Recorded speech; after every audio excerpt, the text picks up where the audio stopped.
know you, sir? Don't believe so. I haven't been here in many years. Name's Silas Greaves. Silas Greaves? The bounty hunter? Used to be. Well, what are you doing here in Abilene? Just passing through.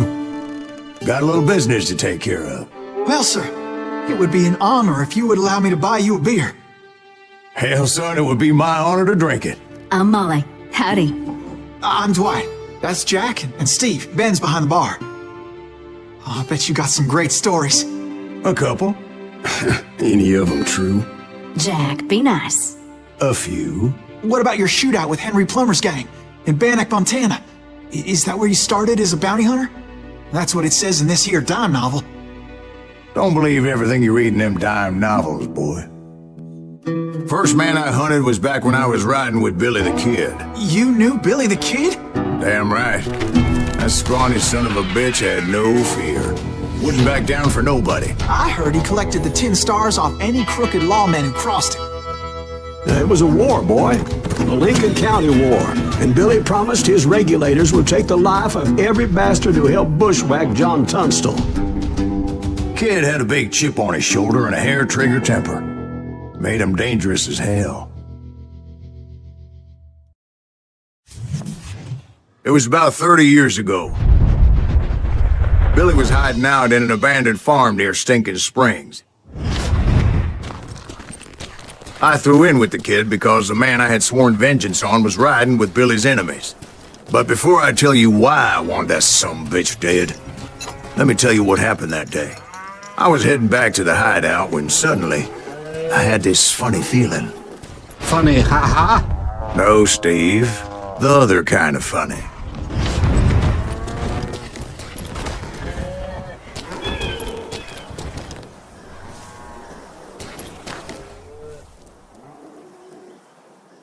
You heard Pat. Need to stay here and keep an eye on the road. That's not fair. We're missing all the fun. I knew those two morons would never let me through. I had no choice. Was it Pat Garrett's posse? Oh, yeah. I heard the shots and I knew I had to move fast. Garrett and his army of deputies had surrounded the entire homestead. Coming from the rear! I decided to help Billy and the boys out of it. So that's just what I did.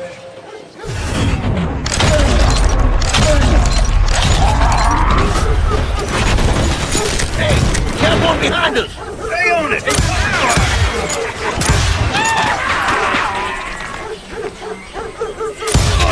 As the governor of New Mexico was paying for the kid's apprehension, Garrett was able to hire every gun hand in Lincoln County.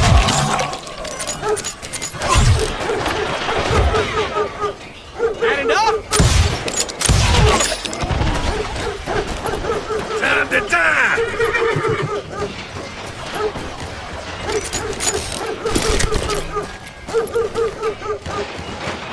You're dead!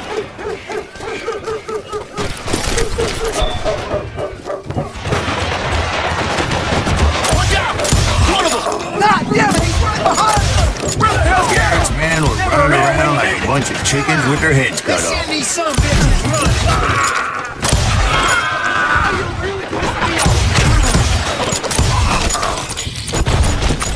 I'm done with you!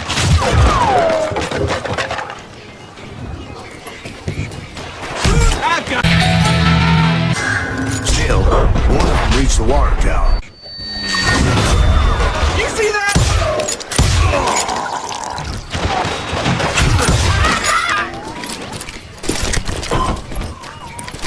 Luckily, these shooters Garrett hired weren't the sharpest tools in the shed. The right position is very important. Personally, I prefer to be on top. Oh, you do you? Indeed, darling. But where was I? Oh, yeah.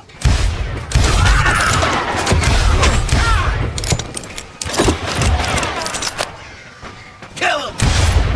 A lot of them were saddle tramps or sod busters or drunken drifters looking to make a few bucks.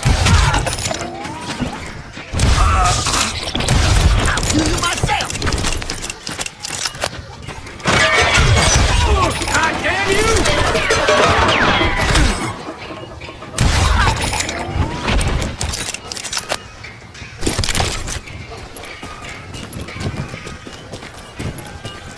Then, I heard a friendly voice yelling at me from the window. Back door! We'll cover you! Try aiming, you idiots!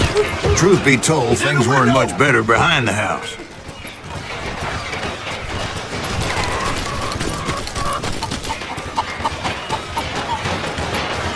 Watch your flank!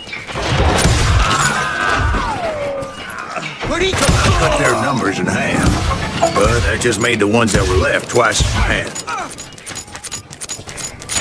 I hit him!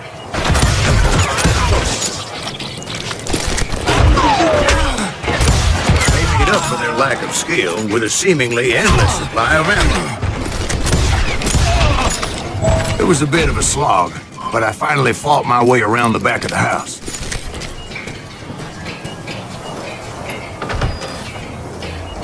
And like that, dead, I was you inside, bastards! none the worse for wear. I passed Dirty Dave, Deader than a rat in a trap! and upstairs I found Billy and Charlie Baldry. Me too?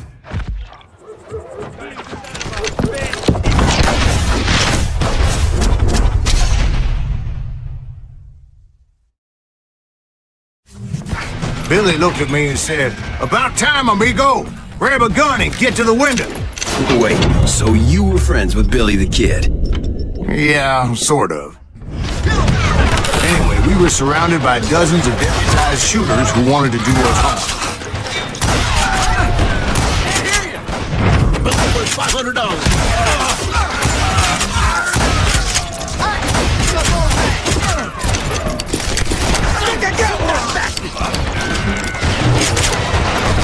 I'm telling you, Garrett's men were dropping like flies, but they just kept on coming.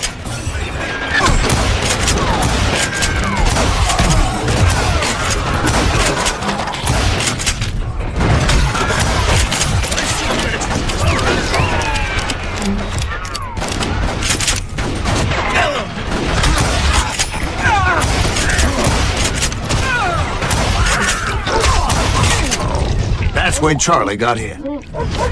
Catching us in a crossfire, shouted Billy. Get to the other side. You can't take a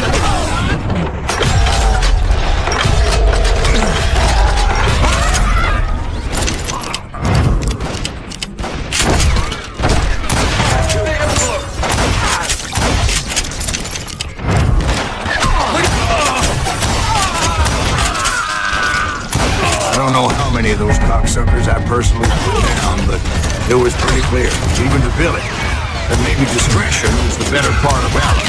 What's that mean? It means that it was time to cut and run. They got a Gatling, Billy shouted. Get the horses and bring them round back. I'll draw their attention. He directed that order at me, and I thought, why the hell do I have to do it? But I went anyway. Dumbass that I was back then.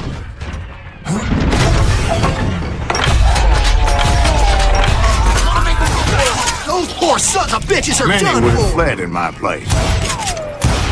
But I had that false sense of invincibility that many young men have. Like Jack here. What are you saying, old man? Jack, he's just joshing people now. Yeah, he better be. Mr. Greaves, please continue. Please, call me Silas, ma'am. Now, where was I? You were heading for the barn. Gonna scalp your ass! Making my way past the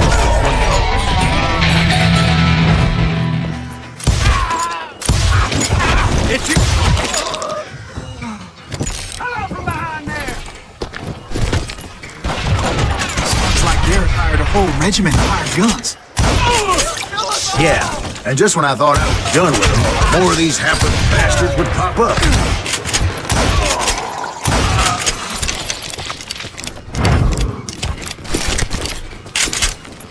Finally, I had the stables within my reach.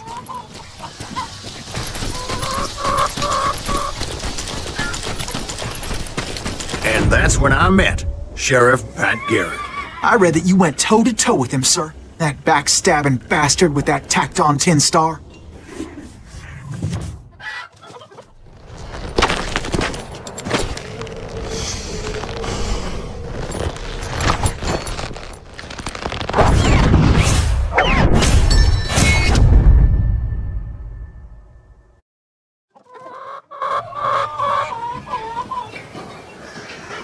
challenged him to a showdown. You read that in a dime novel? It said he showed no fear as he took your measure with eyes like a rattlesnake.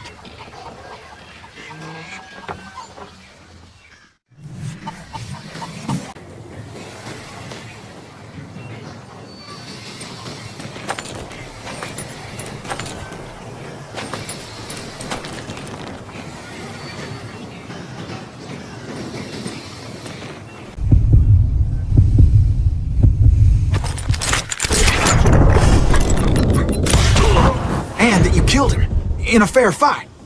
Is that what that Penny Dreadful said? No, boy. That ain't what I meant when I said I met Pat Garrett. So let me start again. I finally reached those damn stables.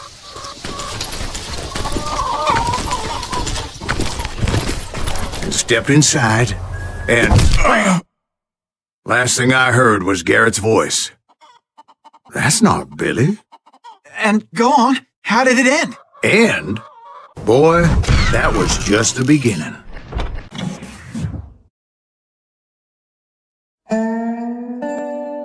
So what happened? Did Garrett arrest you? Yeah, after I came to, bastard had clocked me with his Colt.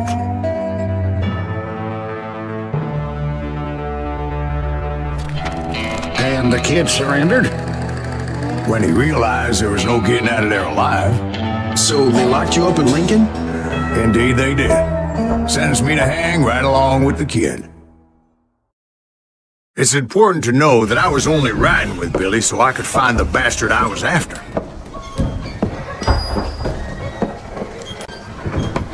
He was with John Kinney's gang, and they were sworn enemies of Billy's regulators. Why were you after him? I owed that son of a bitch a bullet for what he had done to me and mine. Instead, all I got for myself was a goddamn death sentence. Luckily, it was right around then that I heard Billy make his move. He shot Jim Bell and a few other guards as he made his getaway. Later, they wrote that some lady friend planted a pistol for him in the privy. What the papers didn't say is that Billy helped me escape too.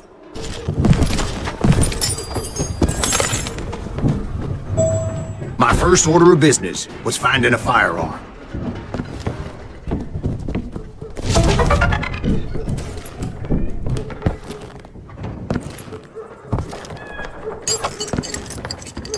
Luckily, I located Deputy Bob Ollinger's mean-ass shotgun.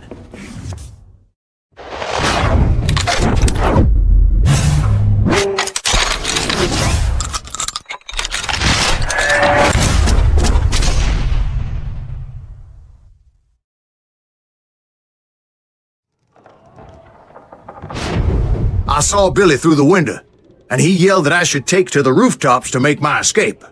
So I did. Anybody see Billy? Son of a bitch shot Jim Bell! Hell yeah. That scatter gun was like a double-barreled howitzer. It could blow a man clear off his feet. You hardly had to aim the damn. The kid's escape raised a huge ruckus.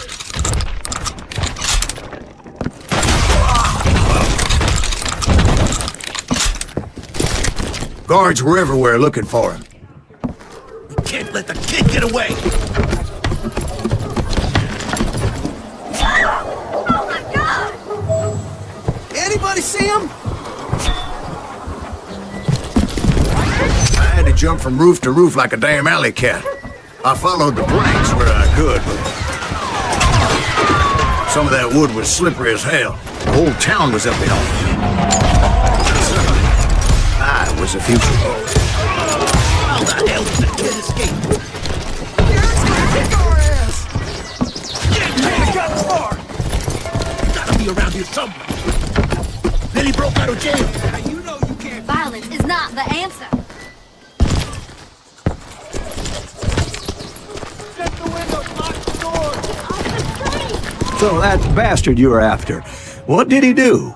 He did me and my family a grievous harm. But I knew if I was ever going to find him, I would need to get my ever-loving ass out of there. I tried to be stealthy and sneak my way past. This town doesn't have a moment's peace. Where'd he get you?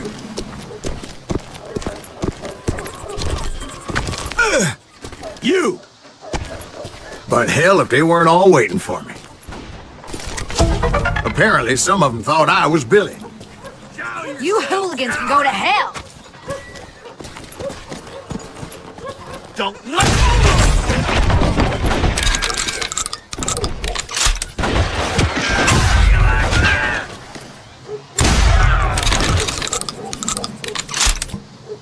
I'm ending you!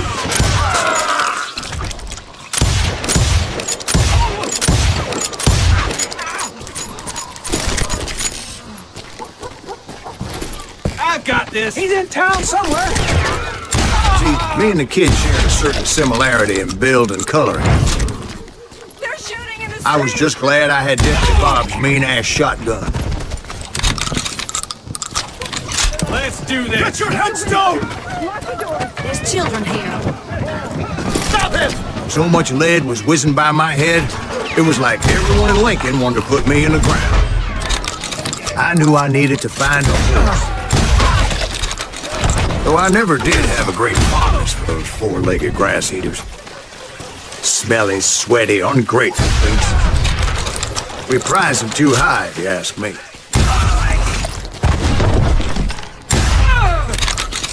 I don't get paid enough for this!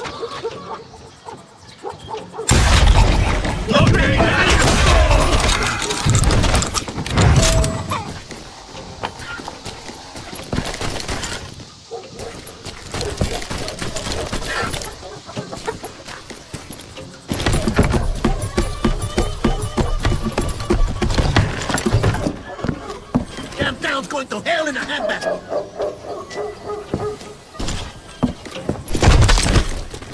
But where was the kid while you were busy getting shot at? Gone. And that's when it occurred to me why Billy set me free.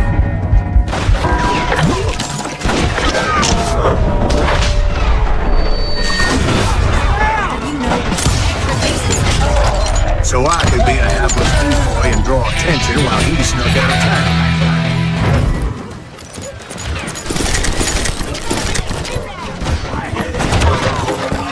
I knew if I made it out of there in one piece, no one would put a price on my head. Because everybody in Lincoln would be dead? No, because they all thought I was Billy, and all that blame would fall on him. Meanwhile, Deputy Bob Ollinger was organizing a posse to put me down. He was already a mean son of a bitch, but he was doubly pissed that I stole his mean-ass shotgun.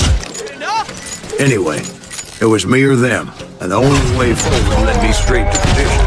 But the cards were dealt, and I had no choice but to play them. Take him down!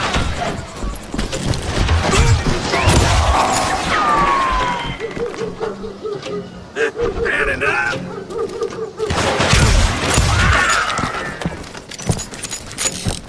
Die! I'm here! Off the street! Arm yourselves! I'm gonna be a deep shit and back his back!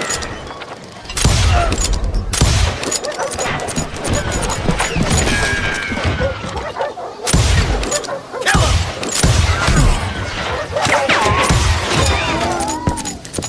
I'm here!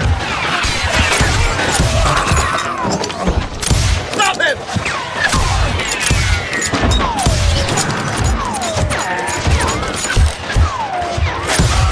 Bitches loco! Don't let him get away!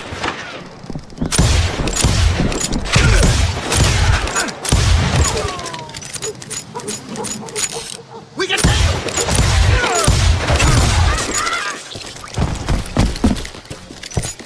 I'll flank it!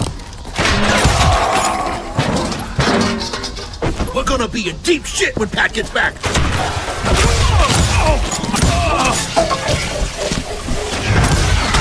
He's got waiting!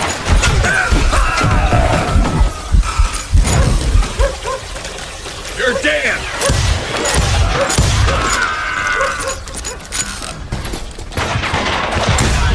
I found what I was looking for. The stables on the edge of town. I guess Billy saved your ass, taking out Bob Ollinger the way he did. Billy didn't kill Bob. Well, sure he did. Dispatched him right after he shot Deputy Bell. No, sir. Because Bob came right up behind me, angry as hell that Billy had lit out. "Hello, Bob," I said. "I think you better let me go." And he says, "I don't think so, boy. Not with my shotgun." So we stood there in the middle of the street, eyeball to eyeball. He intended to kill me, and I knew I had no choice but to defend myself.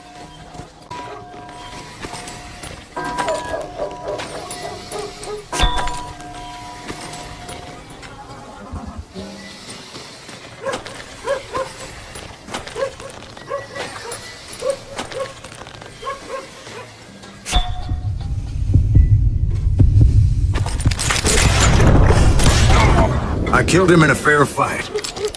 Everybody saw I had no damn choice. Well, Lincoln got a mite depopulated that day. Pat Garrett gunned down Billy 3 months later, so his escape was all for naught anyway. So where'd you go after Lincoln? Mexico. Until I realized nobody was looking for me.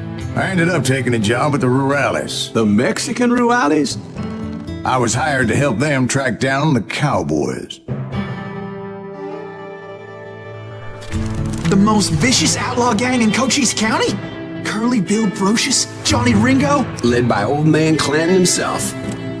They must have paid you a pretty penny to take them hombres on. Not really. But truth be told, I had my own reasons for going after those boys.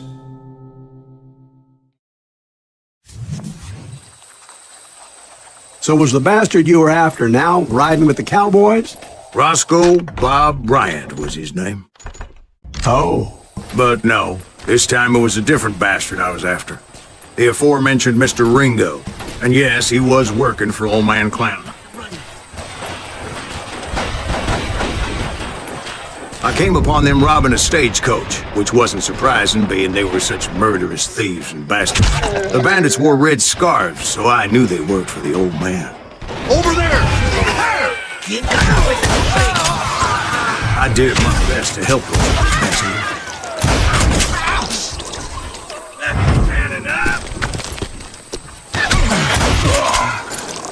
Moments later, the attackers were dead, and I checked the stagecoach to see how many passengers were still breathing.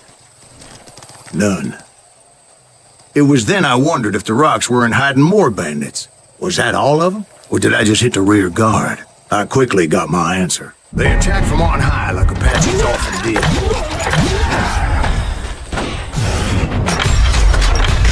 They were here in great numbers from above and rained down lead on their hapless enemies' heads, making use of the high ground and whatever else they had.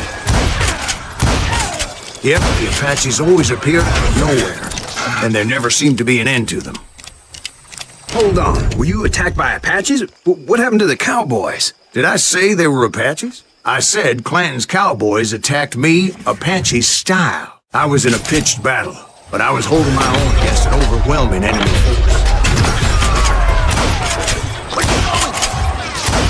See, at the time, I was still pretty green and would often blunder into regrettable situations. But I just kept shooting at anything I could see up in those damn rocks. I didn't see Ringo, but I knew he was with the cowboys. He and Roscoe Bob had done me a dreadful wrong, and I was determined to have my revenge.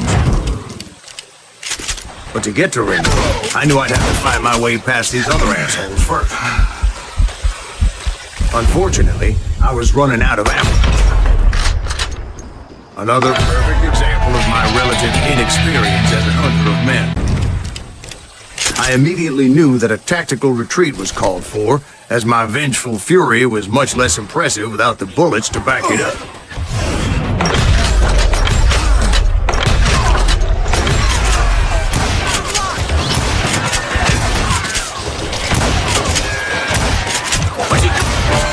They managed to corner me. Trapped as I was, the odds of my survival seemed pretty slim. Luckily, serendipity was on my side as I suddenly spotted a way out of my predicament.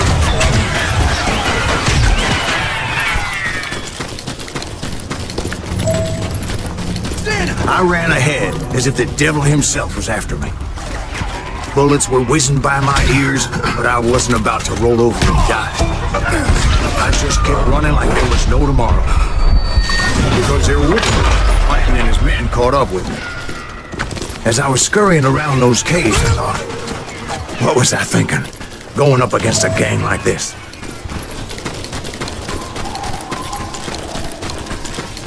Nowhere to run! I just kept running, not knowing where the hell I was going.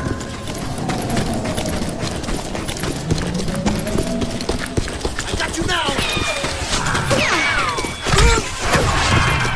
And that's when something miraculous happened. Like manna from heaven, I found the desiccated remains of what looked like an Apache warrior. The old weapon next to him supplied me with some much-needed ammunition.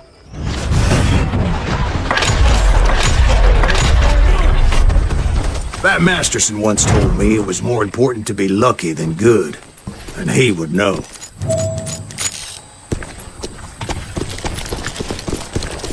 And imagine my surprise when I found a fistful of dynamite to go along with that ammo. That stroke of good fortune evened the odds and bolstered my confidence. It was time to turn the tables. Time for the prey to become the predator. Time for the hunted to become. Time. All right, Jesus, we get it. They were right where you wanted. That's right, Jeff. I was done running. And the old man's boys were not expecting that. No, sir. I came at them like a wildcat. Like no bounds. It was finally time for that old man to pay for his sins.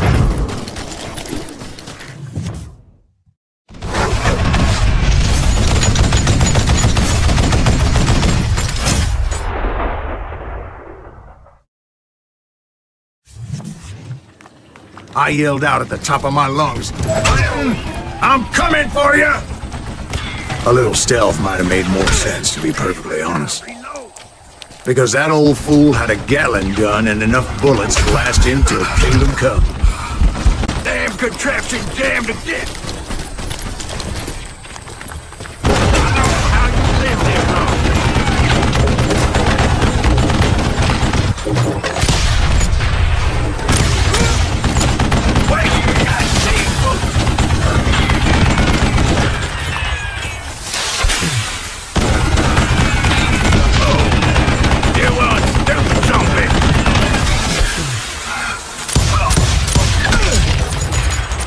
Apparently, one of the cowboys made it out of there alive and told Ike and Billy Clanton that it wasn't a Mexican who took their father's life that day.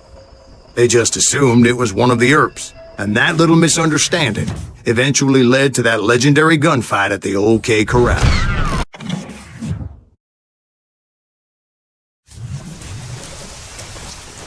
A few weeks after that dust-up at the OK Corral, I was still after Johnny Ringo. I had tracked him and the cowboys to their hideout at a sawmill, and they were loaded for bear.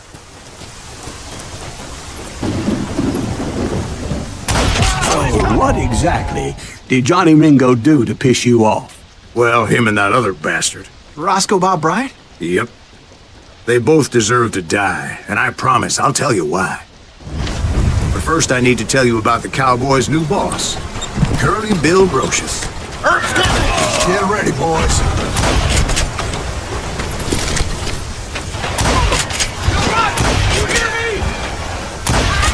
Curly Bill took charge of the cowboys upon the old man's demise, and after that gunfight at the OK Corral, the Clantons wanted revenge. So they murdered Morgan Earp, grievously wounded his oldest mother, Virgil.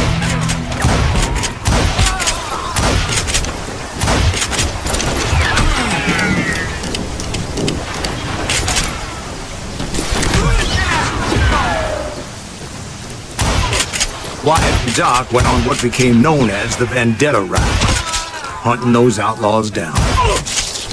So when I showed up, that's who they thought I was.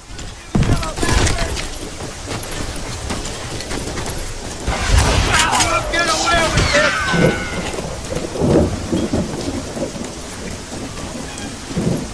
It's you and me!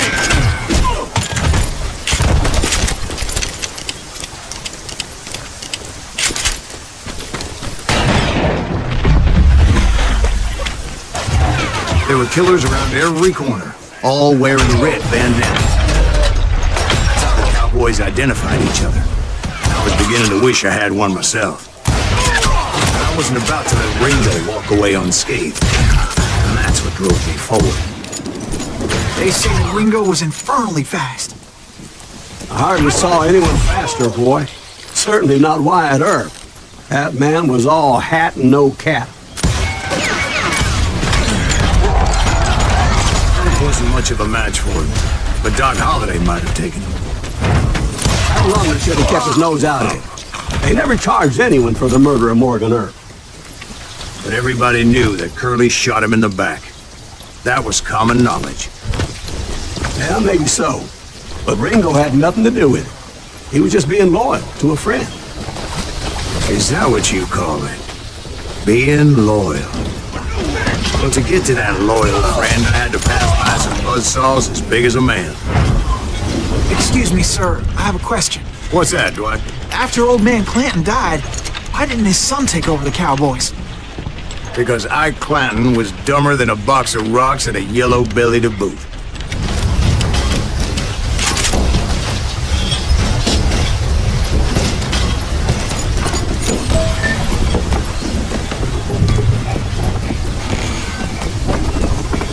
Now, where was I? Taking down the entire cowboy gang single-handed. Indeed I was, Jack.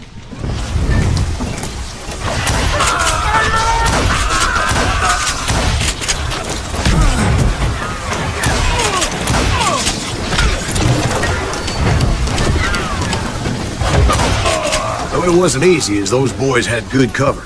Can't hide forever.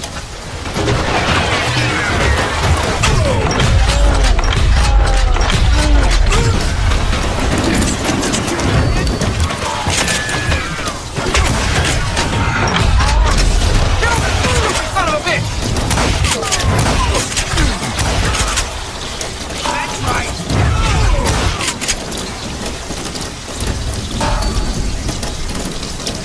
You ain't beating me, boy!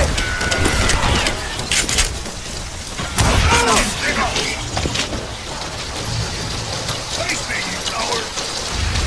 In for the kill! Keep shooting!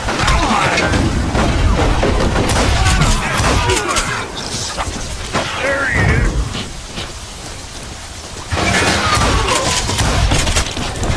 Can you shoot around the corners?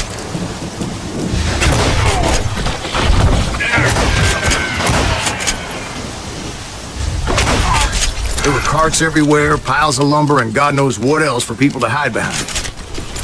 That really was one hell of a sawmill. Quite an impressive operation.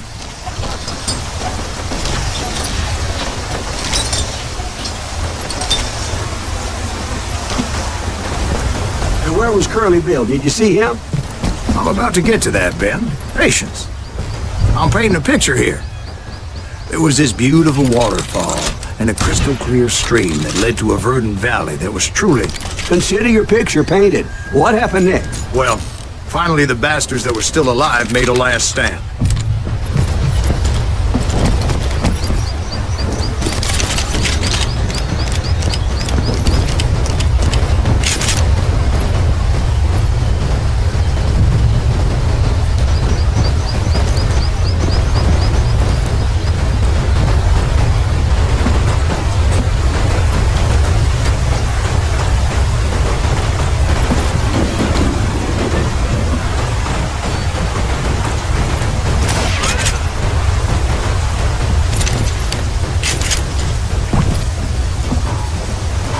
Curly Bill, Johnny Ringo, and his compadres took off into the lumber yard, and I followed after.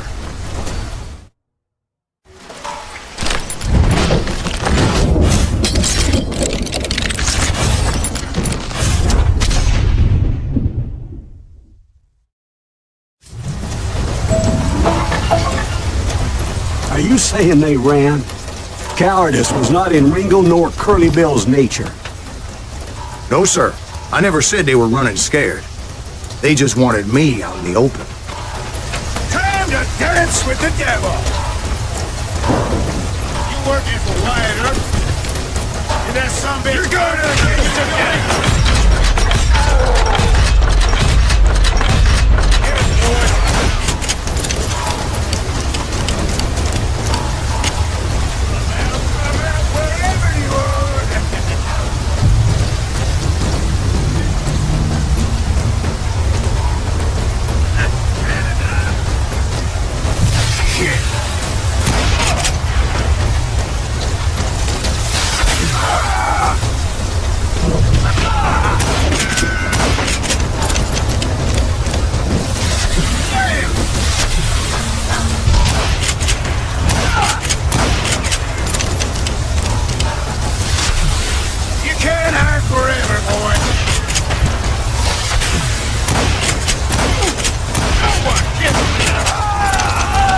just gave me no choice but to take his life. But Ringo was nowhere to be found. I knew you didn't kill Ringo, because he was found dead in a different location altogether. To this day, his killer is still unknown. Indeed. Took me a few months before I finally tracked his ass to West Turkey Creek Canyon.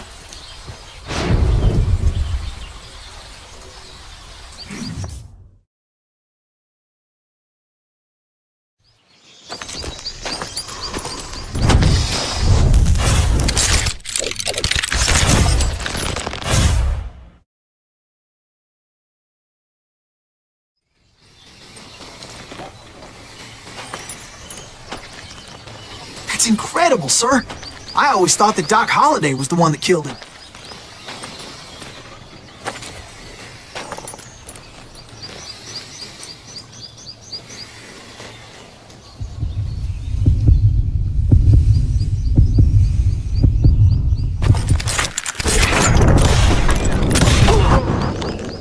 Sorry I had to ruin the legend for you, boy. But the legend ain't always true. Doc Holliday had nothing to do with the death of Johnny Ringo. I was paid a healthy bounty for Ringo and Curly Bill, and realized there was real money to be made. That's why I went after Henry Plummer.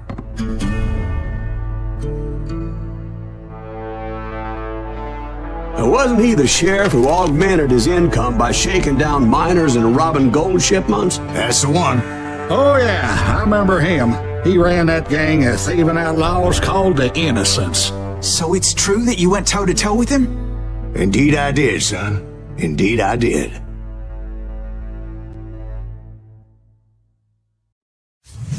I knew I needed resources if I was going to track down Roscoe Bob Bryant, and hunting Plummer looked like a good way to get rich quick. As the local vigilantes exposed him as the leader of the bandits, and put a generous price on his head. Plummer rallied his gang to plunder one last gold mine before making their escape, and that's where I thought I'd find him.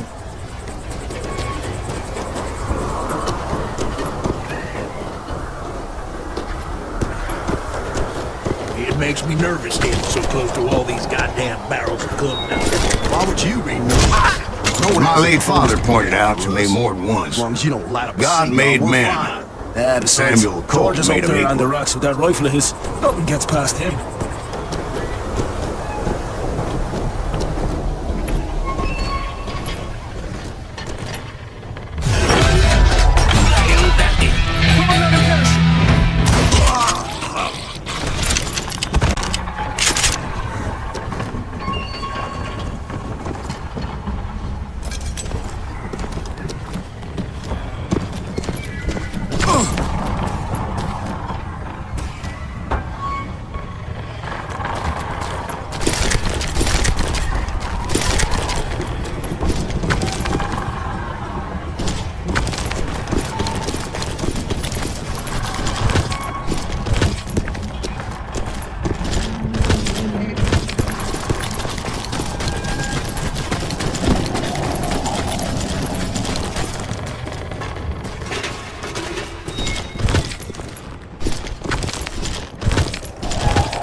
I knew that dynamite wasn't mine, so I decided the polite thing would be to return it.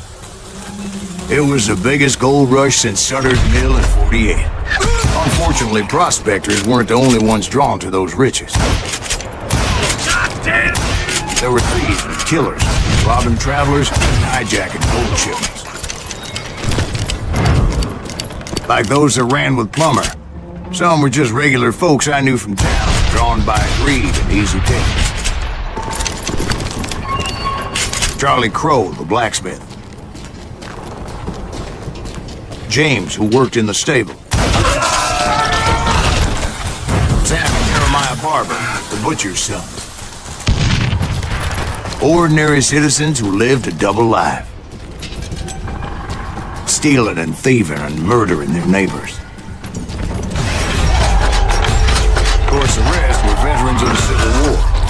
stone-cold killers trained on the bloody fields of Shiloh and Antietam. Plummer had a lot of men on his payroll. A hell of a lot. That son of a bitch pretended to protect the public with one hand while stealing them blind with the other.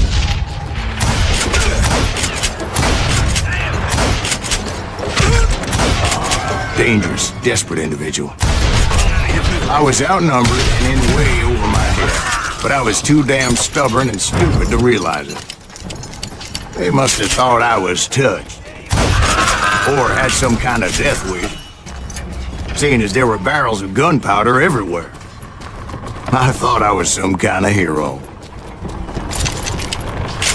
I finally made it past and headed on to meet my destiny.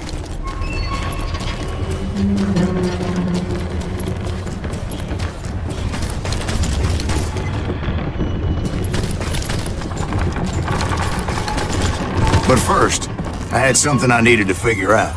I had a few ideas on how to get into that mine, but once I made my decision, I knew there was no turning back. So my first thought was to enter the nearest mine portal. I saw an entrance. Made sense. It was the quickest way in, but that also made it more dangerous, as there would undoubtedly be enemy pickets posted along the way.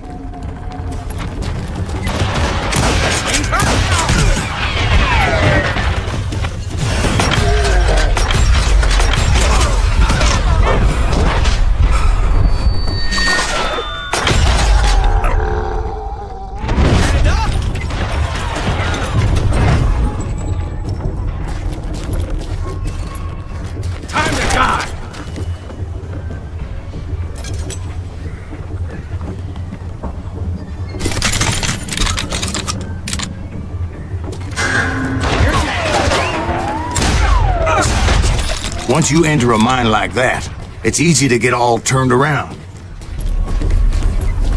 And that confusing maze of corridors wouldn't even be the worst of it.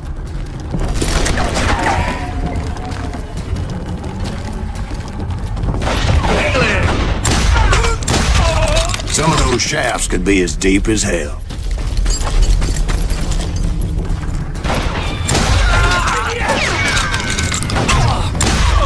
A single stumble or misstep can easily end in a deadly plunge to oblivion. I do not deserve to die like this!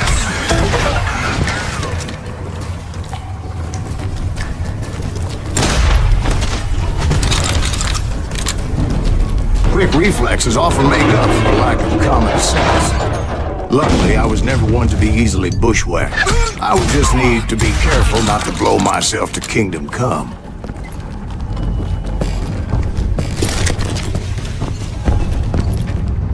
With all that gunpowder and dynamite everywhere, a body has to know what he's shooting at. Come on out, you yellow bastard!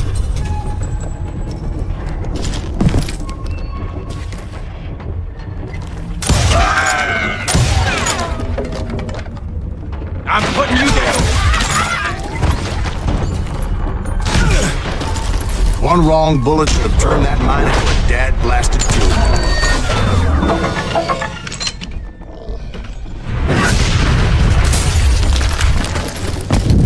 I freely admit that my plan of attack is not just moronic, but clearly insane.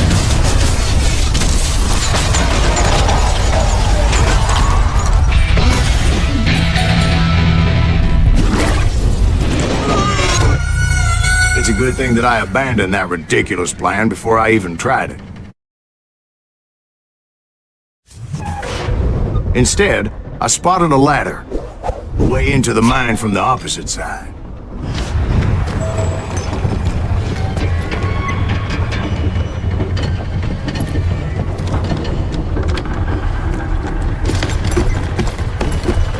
It was a long way around, but that approach seemed more sensible at the time.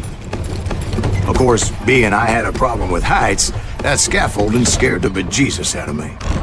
Climbing down that ladder required some caution, because even though I had a younger man's reflexes, no man can dodge a damn bullet while climbing down a rickety ladder. I needed to make a leap of faith. I was determined not to give up, however. That Sheriff Plummer seemed quite the despicable character.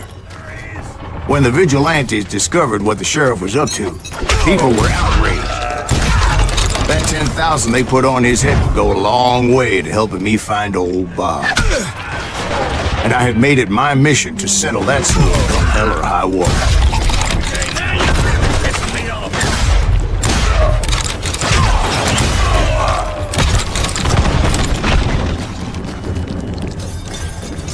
But first, I would have to make a choice.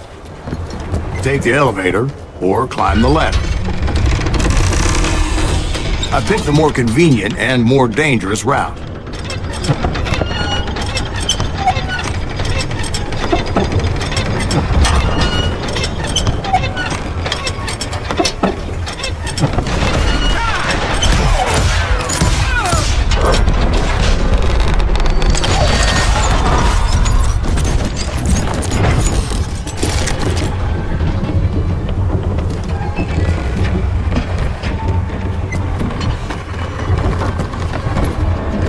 Plummer was a mad dog killer, and the people of Nevada City deserved it. Nevada City? Well, I thought Plummer met his maker in Bannock, Montana. Right, well, he was the sheriff of both places at one time or another, but that's neither here nor there.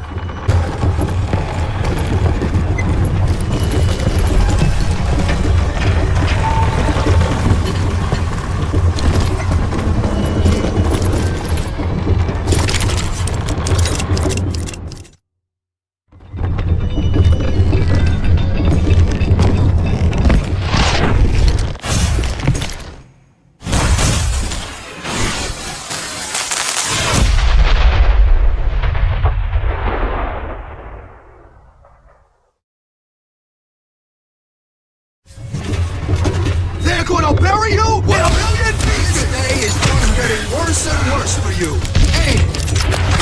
Henry Plummer was clearly unhinged, and I could see right away this was the reason.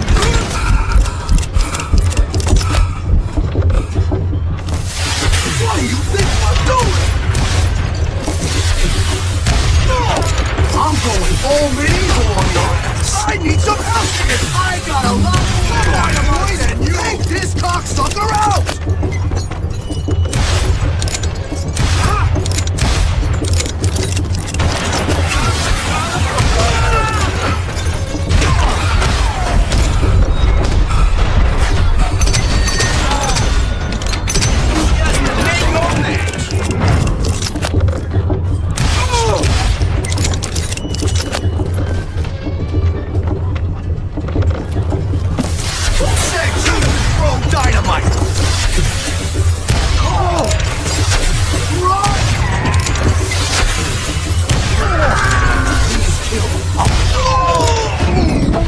That's how Henry Plummer died. Him and his crew were worth their weight in gold. And now, I was officially a bounty hunter. So, did you finally go after that Bob feller? Well, I heard word he was in Kansas with John Wesley Hardin. So that's where I went.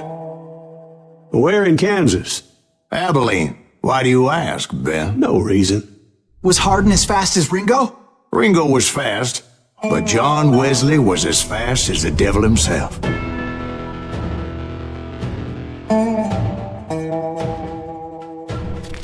Hell, he killed his first man at 15. From that day forward, he had a price on his head and wouldn't back down for nobody, not even Wild Bill Hickok himself. I dodged death many a time, and that night in Abilene was no different.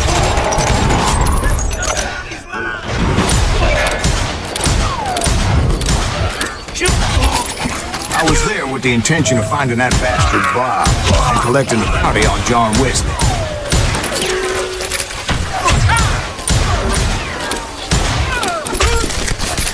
I thought the Texas Rangers got Hardin. Yeah, that's what they want you to believe.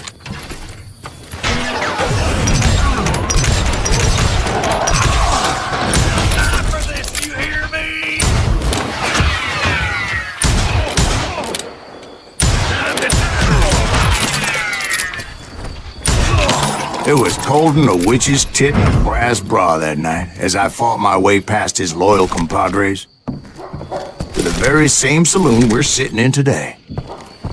Look around and imagine this place painted in blood. Hardin was waiting for me, and...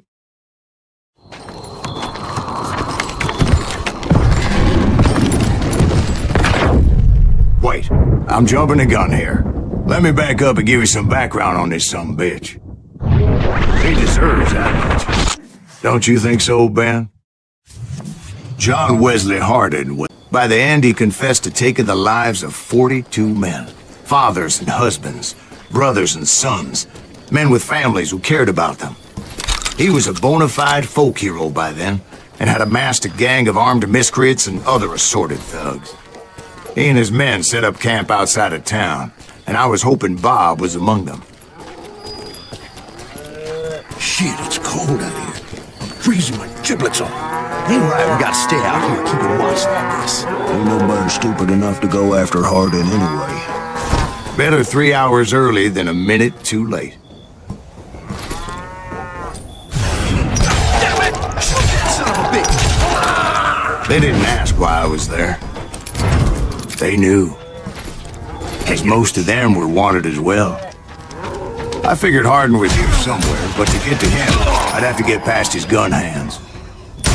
And that was easier said than done, as most of them were as foolish and full of bravado as I was. I had to spill a lot of blood to find out Hardin wasn't in that camp. He was carousing in town with his closest friends. Hardin's boys apparently didn't want me to reach the Bull's Head. Some were hightailing it into town to inform their jefe of my unwelcomed presence.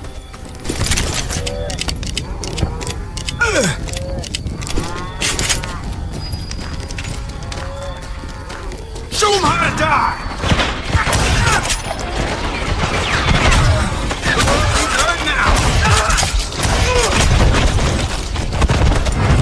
Hide, you little livered son of a bitch!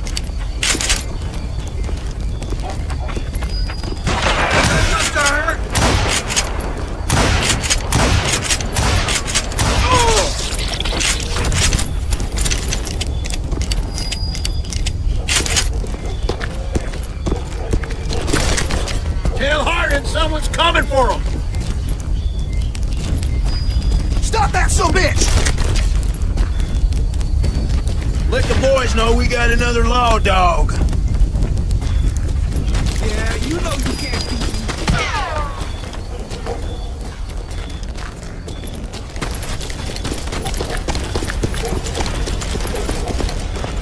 I'm gonna shoot you dead!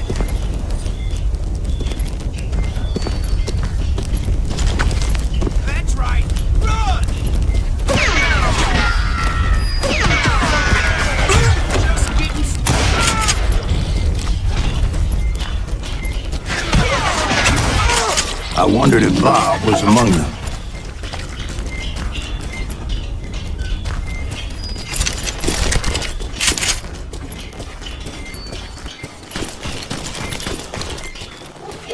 And I steeled myself for the fight ahead. For as good as I was, deep down I wondered if John Wesley wasn't just a little bit better.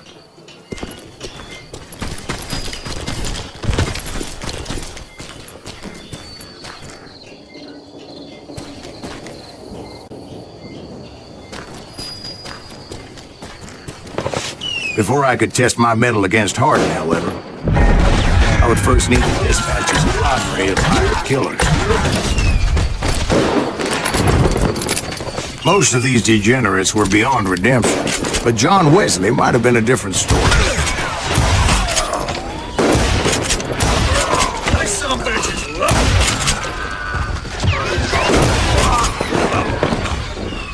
I didn't learn until later that that night was in fact his birthday celebration.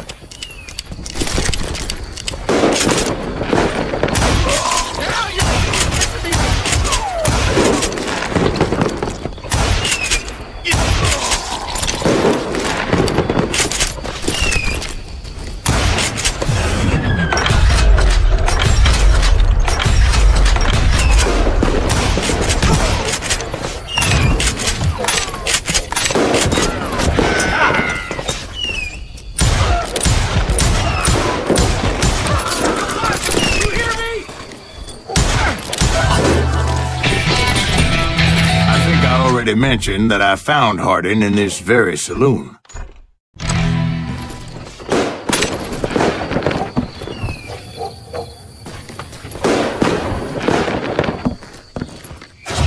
Suffice it to say, nobody there was happy to see me.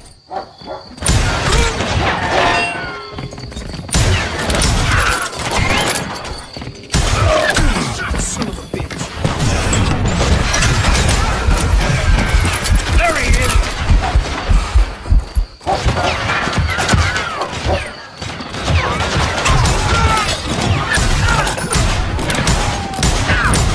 Watch where you're shooting.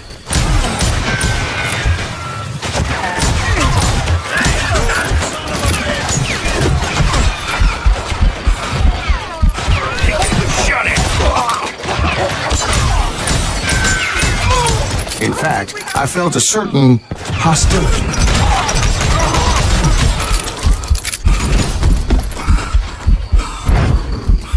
You can't hide.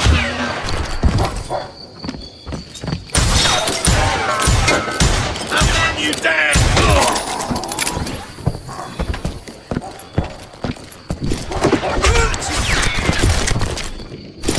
I was disappointed that neither Bob nor John Wesley were among the dead. But that was short-lived, as a moment later I was facing down the fastest gun in the West.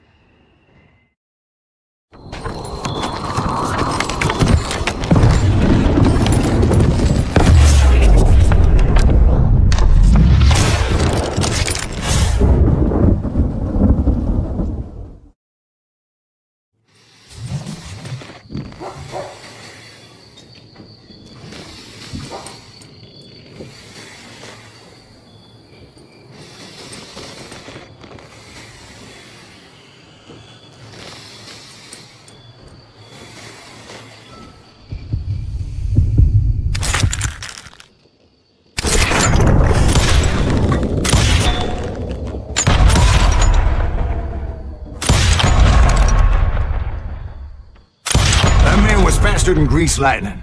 But being inebriated as he was, he didn't count his shots. And now, he was at my mercy. So he didn't die? No, I sent him to prison. Years later, after he was free, some restless avenger took his life. Shot him in the back in a saloon just like this one. Anybody up for another beer? Ben? Thank you, darling.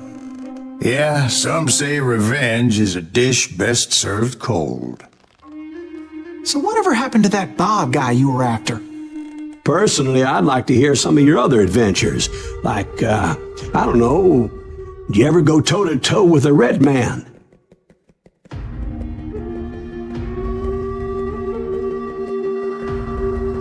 Yes, I did, Ben.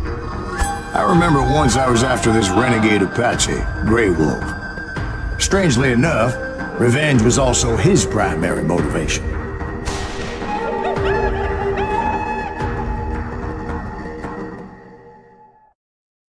A bounty was put on Grey Wolf's head, and that's how I came to hunt him in the mountains. Mountains so high they tickled the nether regions of heaven.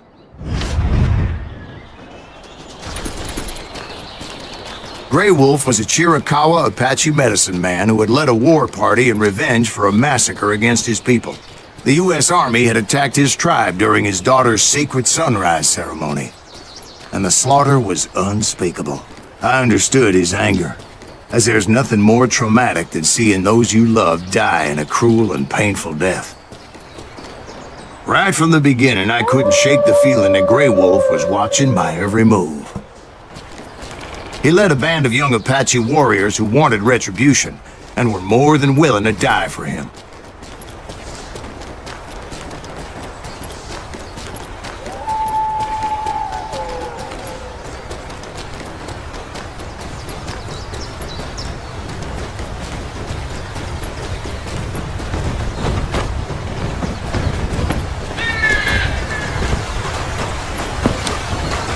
They saw me before I saw them.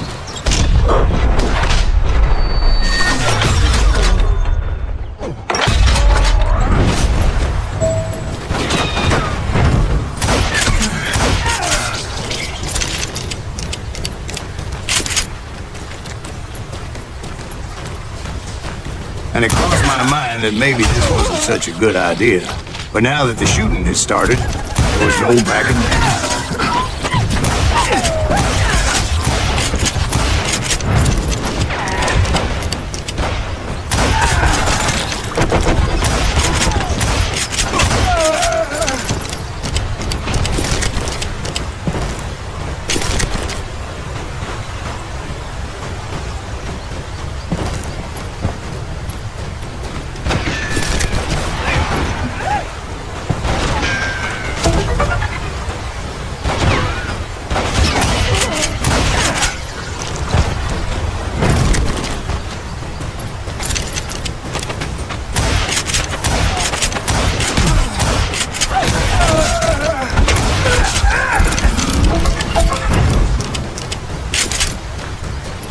It was rugged country, the winter home of the Chiricahuas, and that's why they had retreated there.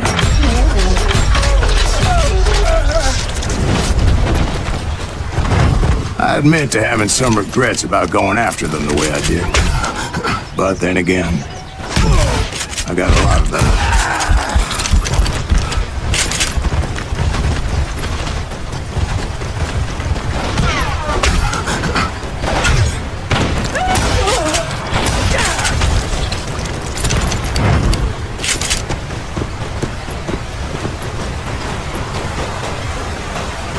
Did you find her? Not at that moment, but I did find the entrance to their hideout.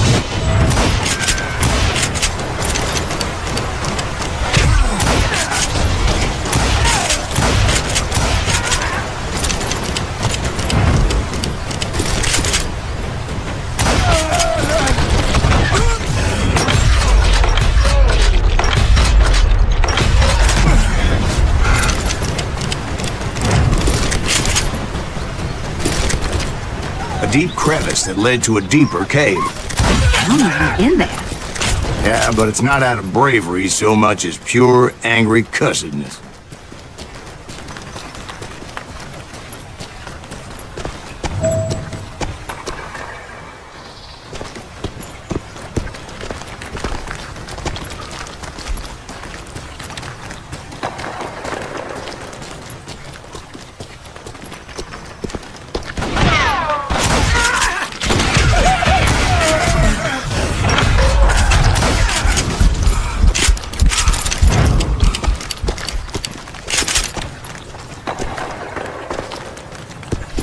See, back then, I had a stubborn streak a mile wide, and I wasn't about to back down. So it was like pitch black in there? Actually, it was pretty well lit. They had torches on the wall.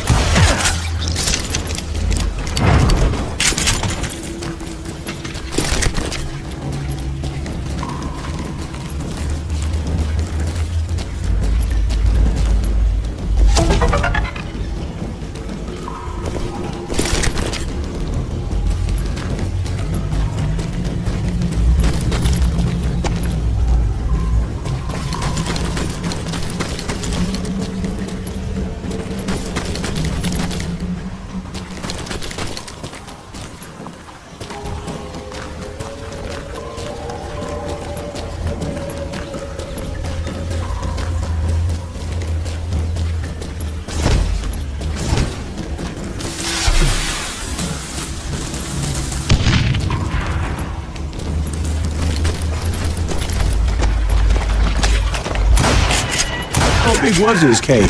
Big as hell, Ben. Chiricahua had hid out there during the Indian War.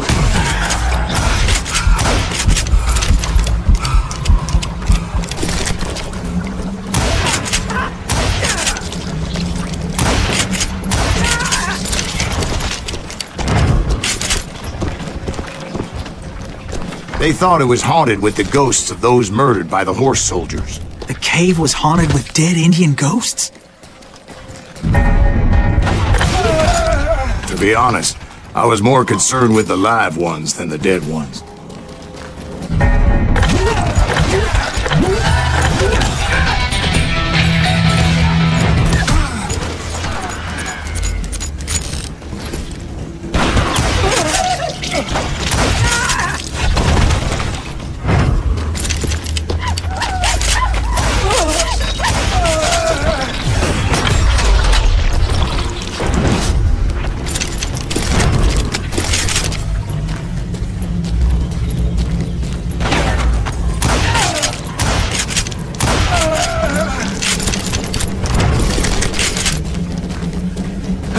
know so much about engines? A few years back, I was married to two Mescalero women. At the same time? Yeah, they were sisters.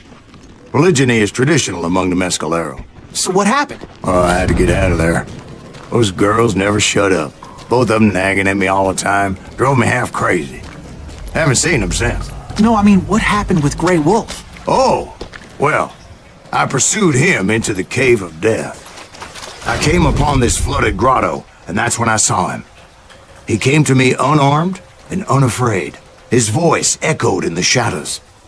And I sensed he meant me no harm. You carry great darkness in your heart, and if you do not release it, it will claim your soul. The sound of his voice put some kind of ancient Indian spell on me. As his story unfolded in my mind, He will come to this place again and kill many more men, and the darkness will grow until it consumes everything that you are. The soul would have no rainbow. I have no tears. he said I was a great warrior, a coyote man, unequaled by any other pale-faced warrior, or something like that.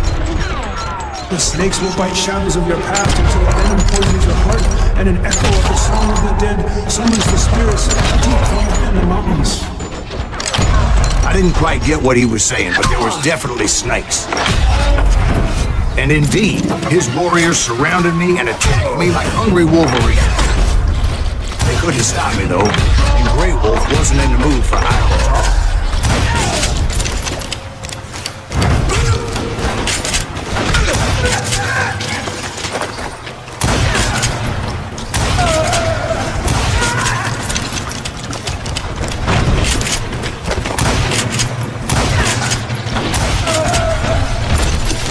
I swear I couldn't see any way out of this trap.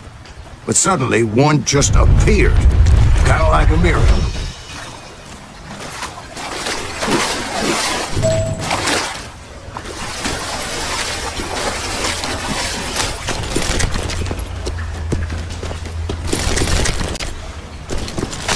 I felt like I would be lost in that damn cave forever.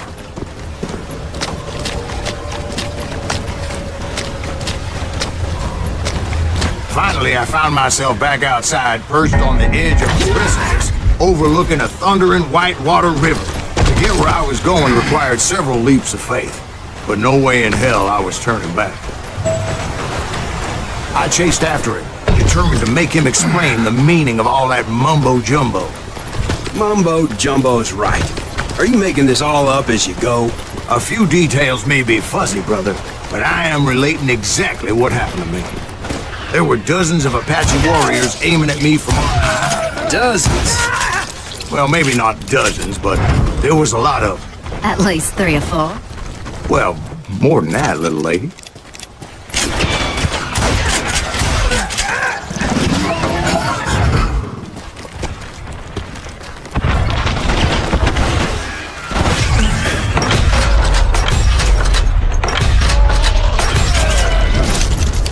I had a steep climb up creek ahead of me and scrambled up those rocks like a mountain goat. I was determined to locate Grey Wolf and find out exactly what the hell he was trying to tell me. And wouldn't you know it, that crafty son of a bitch led me right into a trap. Well, son, there had to be at least 100 Apaches surrounding me. 100? God be my witness. Oh, come on. Who are you kidding? Hey, I believe you. Come on, tell us how it ended. All right, but I'm not gonna drag this out. Where were we? You were surrounded by 100 Apache warriors. Well, I didn't take the time to count them exactly, but there were a lot of them.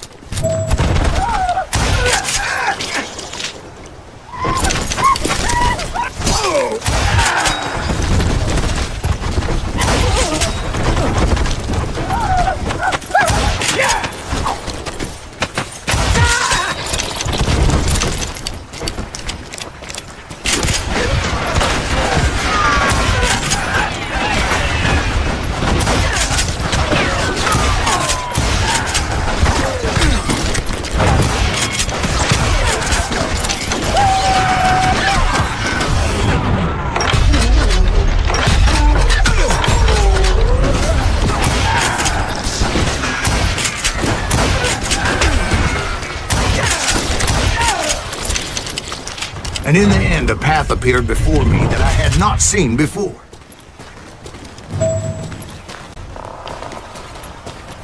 I followed it as I desperately needed to find out what Grey Wolf was trying to tell me.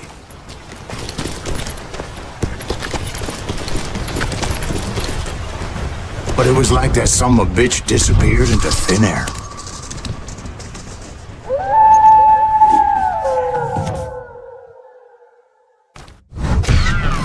Never did find him. And never did collect my goddamn bounty. Thank you, darling. It's interesting how the truth can sometimes seem might malleable, depending upon your point of view. Like how those dime novels make you out to be something you're not? Jack, don't be starting trouble. No, he's right. They do tend to exaggerate.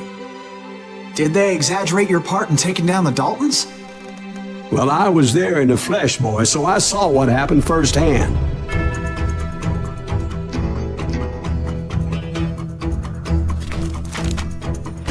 Those Daltons were lawmen once, before they all went bad, robbing banks and trains clear across the territory. Until Coffeeville, of course.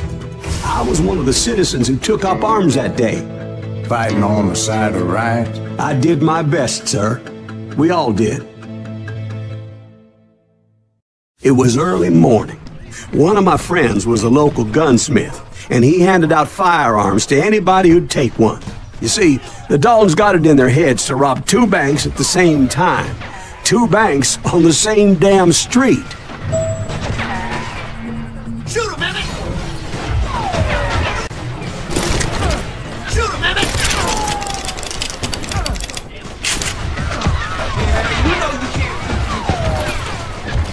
Story was Bob Dalton's girl was always riding him about how he had no ambition.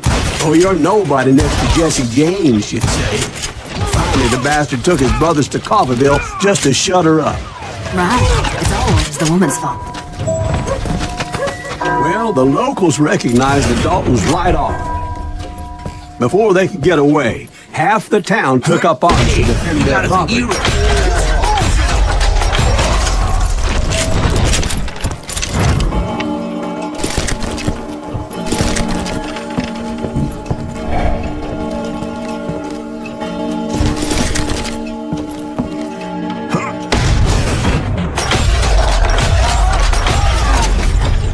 The brothers paid dearly for their stupidity, but everybody knows they had it coming. There's more to it than that. I read all about that day, so I know for a fact that it went down very differently.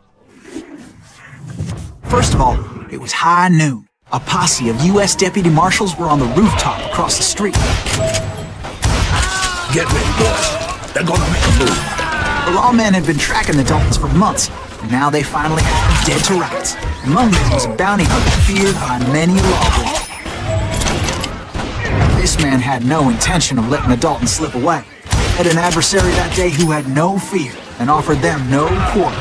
The marshals tried to get the Daltons to surrender. They'll give us electric. You just gotta wait to see what happens. This bounty hunter knew that the brothers were far too proud to ever lay down their guns. He went in there alone to confront those criminals. One of the marshals shouted, "Where are you going? Are you crazy?"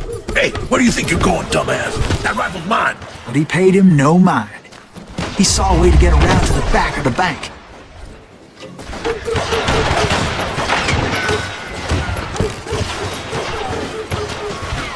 Then he figured out how to hit the Daltons from a direction they weren't expecting.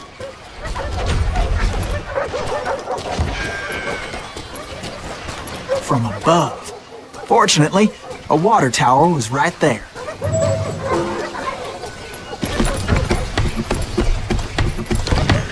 A moment later, he was climbing up a steep ladder, laughing at danger as he did.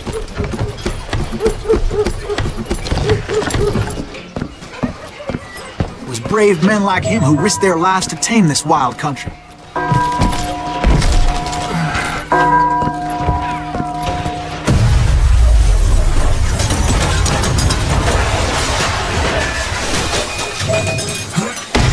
You got company.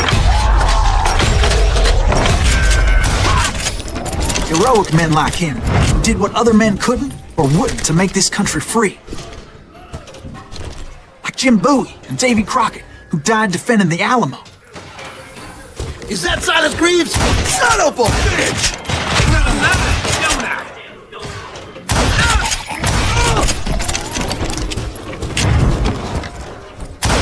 Brother, I'm gonna make you pay for that.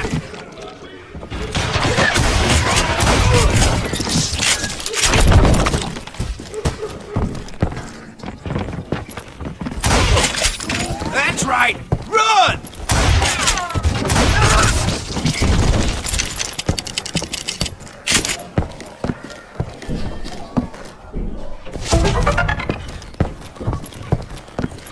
Over there!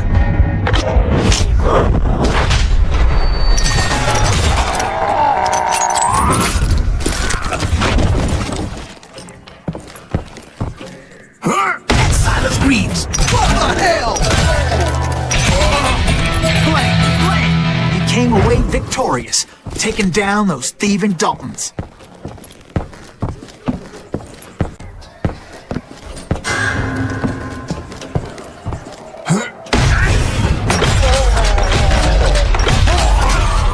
His name was Silas Greaves, and when the dust finally settled, he was the last man standing.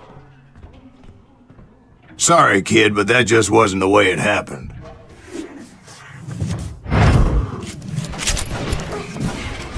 It was early evening, not high noon.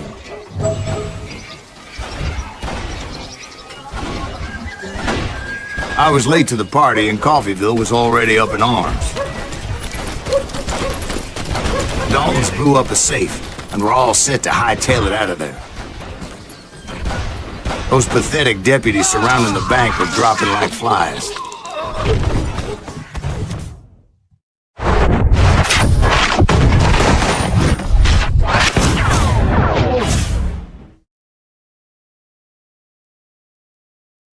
I had been tracking those jokers for months, waiting for them to do something reckless.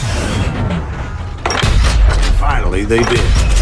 Those stupid bastards decided to rob 2 banks at the same time in the same town where everybody knew them. But they still had friends in Coffeyville. Face me, you coward! What are you gonna do?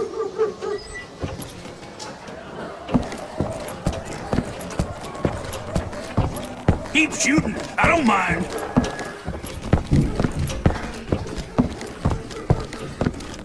Oh, so you're hiding too now? You can't get me.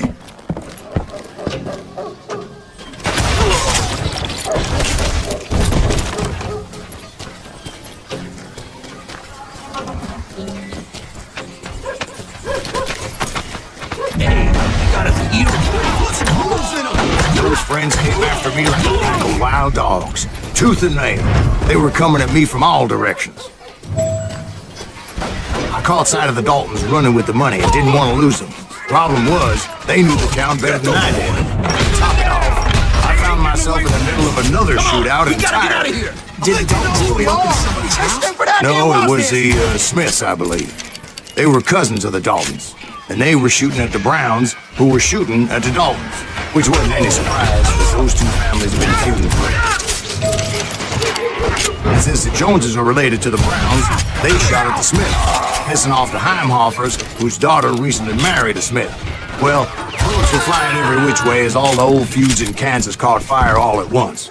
There was a hell of a lot of pissed off people in Coffeyville that day. But that's just the way life is sometimes. Shit happens.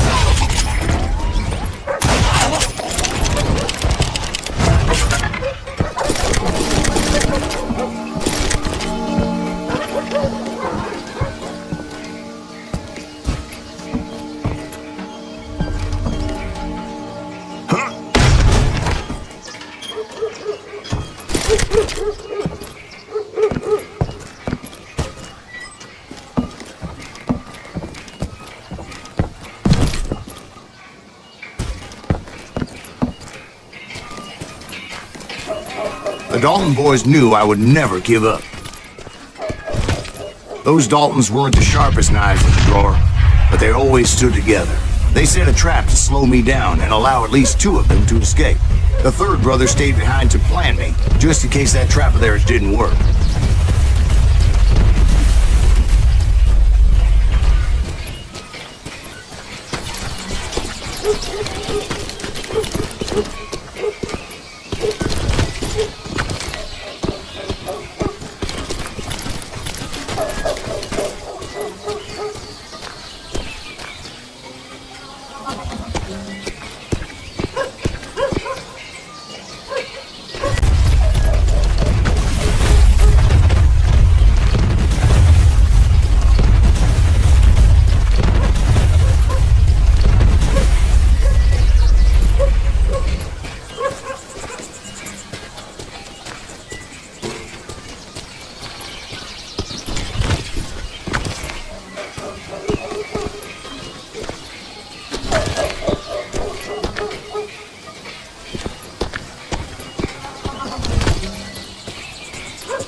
Was Emmett, the youngest, and he decided to stand his ground and face me down.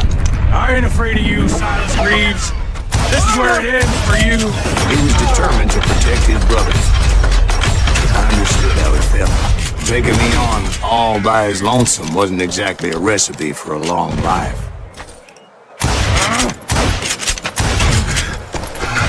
Gonna beat you like a red-headed stepchild.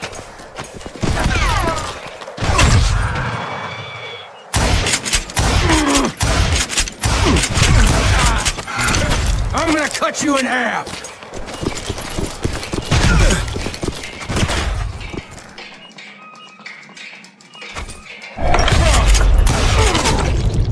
But Emmett Dalton survived the robbery in Coffeyville. He's the only Dalton who did.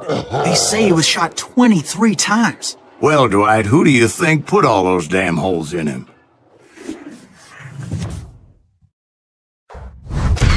But I have to admit, that boy had grit.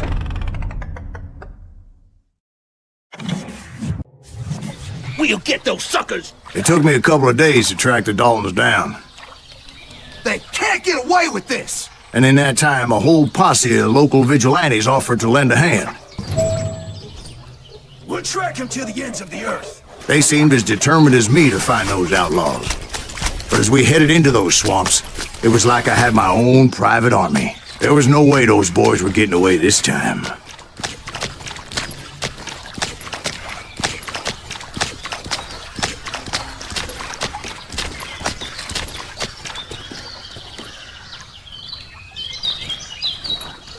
It was early fall, right? Beautiful time of year. At least you had the weather on your side. Not by my recollection. It was damp and foggy as hell. It was tough to stay on a true course, so we kept an eye out for landmarks.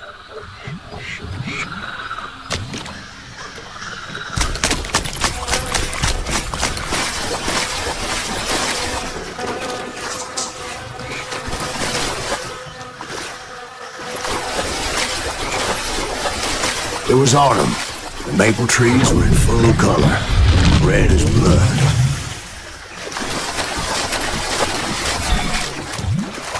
The rains that year were torrential, so the whole area was flooded. The vigilantes had spread out wide, and pretty soon I couldn't see anybody.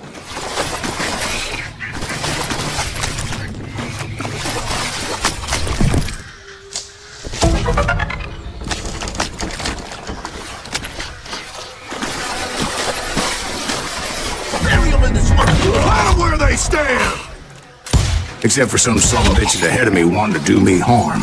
So I had to face them alone. I wondered why my compatriots didn't come running when they heard the shots.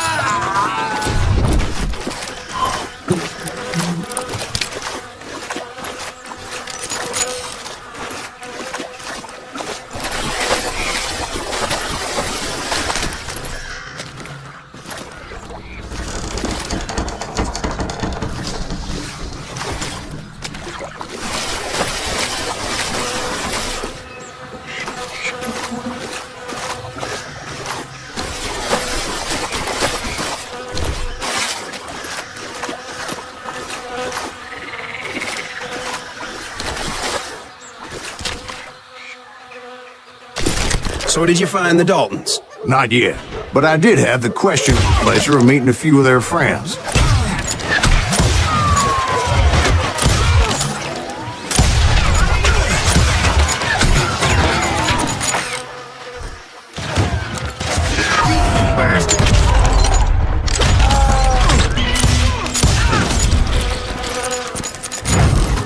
The boys had established quite a reputation by that time, so they attracted all manner of riffraff to their cause. You think I don't see?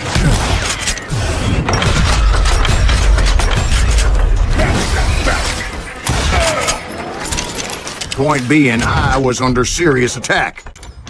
My reinforcements was nowhere to be seen.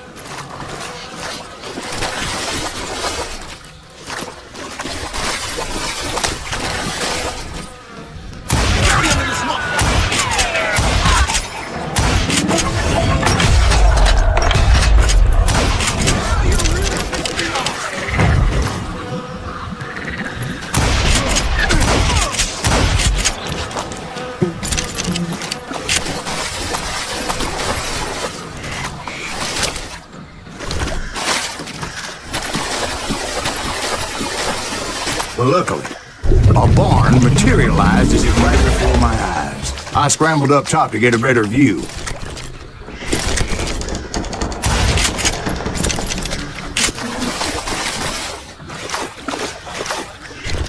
But just ended up falling inside. So, how did you get out? The barn doors was open. About right then, I saw some suspicious characters running for the bushes. Of course, I followed them. But that goddamn swamp was like a goddamn maze, and pretty soon I had no goddamn idea where I was. Steve? So I just started walking, and pretty soon... Steve? Steve? Huh? Oh, no, I'm listening. Indians surrounded me from all sides.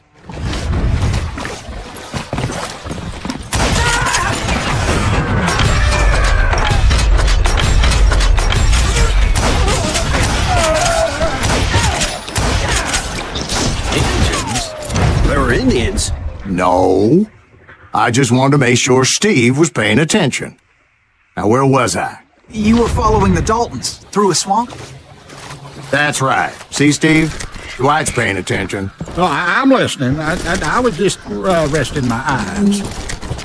So, where was I? The Daltons. Right. See, there's a reason so many outlaw gangs are made up of brothers. Being a brother is a very sacred thing. It's a bond like no other. Bounty hunter! Stop that son of a bitch! Get it! So did you ever find the damn Daltons? Not yet, but I did find a few of their cousins. You Kansans breed like rabbits. Or Smiths or Heimhoffers or who knows what. What's more important than family? I'll bet Ben knows what I'm talking about.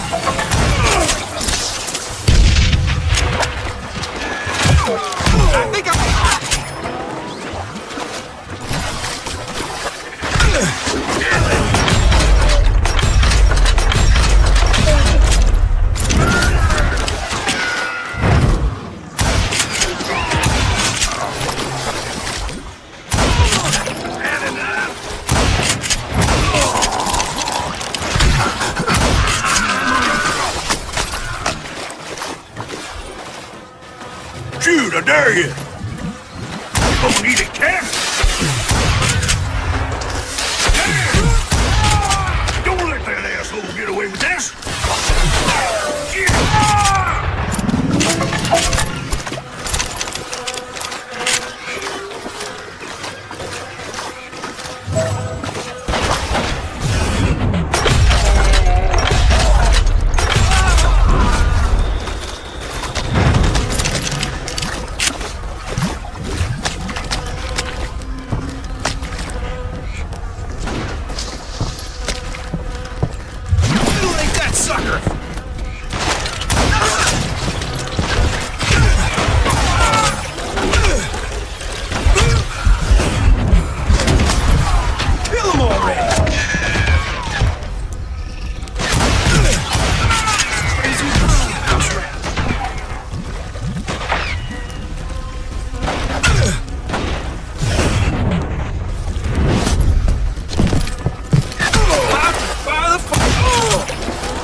knew those Dalton boys were out there somewhere, standing together against anyone who would threaten them.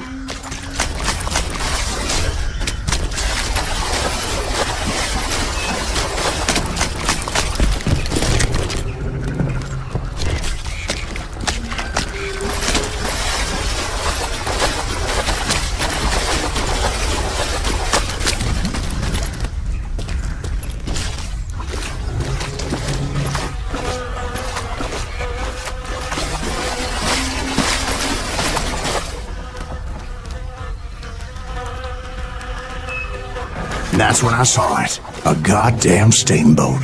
A steamboat in a swamp?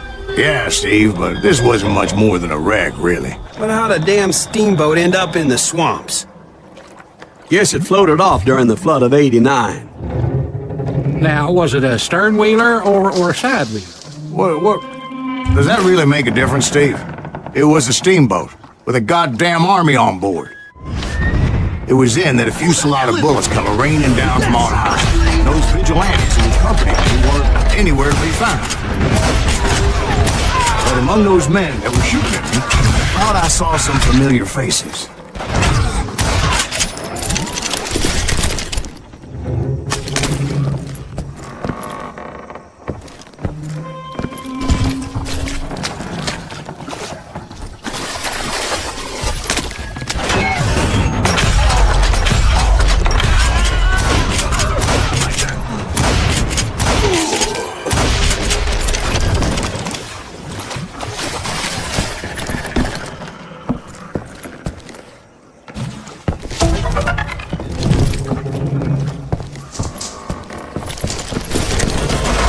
Somewhere up there, the Daltons were waiting on me.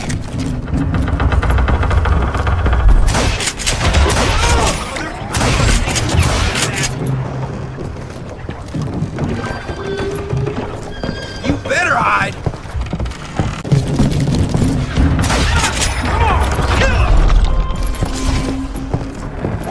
Sounds like you don't give up too easy. That's the kind of man I am, Ben. I set out to do something. I do it. Surrender just ain't in my nature. Plus, I'm stubborn as hell.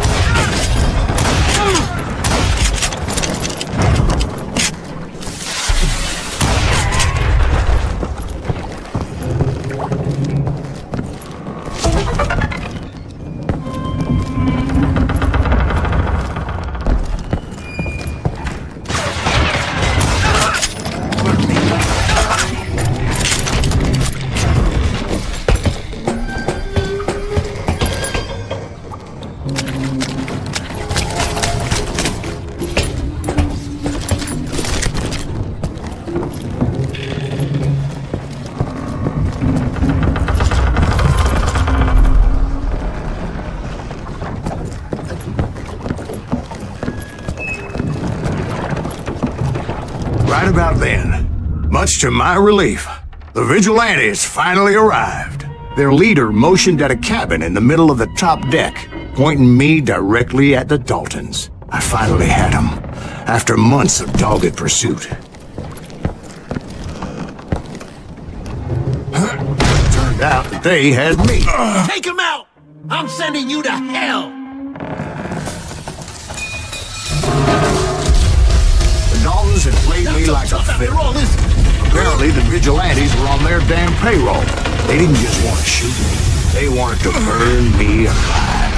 But finding my way out of a burning labyrinth proved to be quite a challenge. It was a riverboat, right? I mean, it's not like it was a goddamn ocean liner. Well, yeah, but I was in a Did you fight. hear about that ship that's getting launched? Did you just leave it alone? We're talking about the Titanic. If you ask me, it's too blessed big. I don't think it'll. So anyway, big stupid, Steve. They know what they're doing. They say that the Titanic is unsinkable. Oh, God. But getting back to that steamboat, how'd you get off it, Mr. Greaves? I took in a lot of smoke that day, so I admit my recollection might be a bit hazy. But somehow I managed to finally disembark. It was time to settle this once and for all.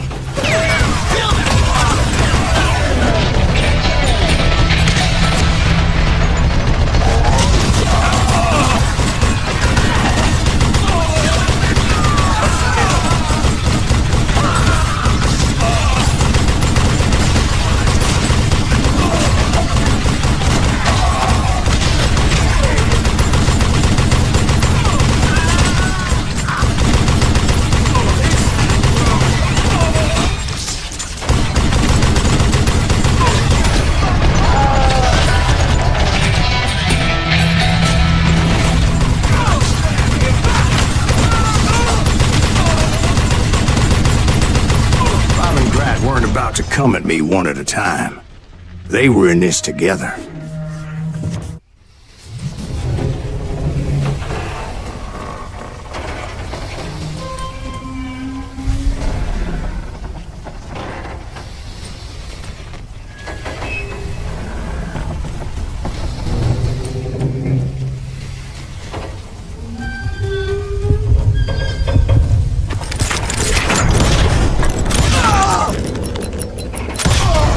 They got it wrong. A sad end for those two. If they'd only known that Emmett was still alive despite his wounds. Paroled 14 years later, he moved to California and sold real estate and lived off the legend of that fateful day. And the tragic death of his two brothers.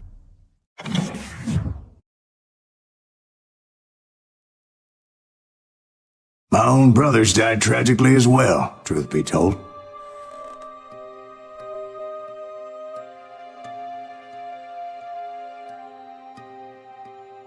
It was 1868, and me and my older brothers were pulling a tidy profit running cattle into Juarez, Mexico. One night after my brothers retired for the evening, I found a little poker game in a cantina with a couple of cowboys. And I just couldn't lose. I even won an old Spanish coin that had to be 100 years old. Well, I was mighty pleased with myself the next morning as my brothers and I rode for Texas. But before we crossed the border, those cowboys caught up with us. It was Johnny Ringo, Roscoe Bob Bryant, and another asshole named Jim. They wanted their money back and everything else we had, including our lives, as those boys didn't want us coming for them later. Bob put that old Spanish coin in my mouth and said, "I won't have it said that I left you with nothing, boy." Well, those horses bolted, and there we hung as those bastards rode away. The branch finally snapped under the weight of the three of us, but being my older brothers were bigger and heavier, they were already dead. And right then I swore to myself that I would avenge them. Ringo you know about. But Bob eluded me, until I heard he was riding with the Wild Bunch.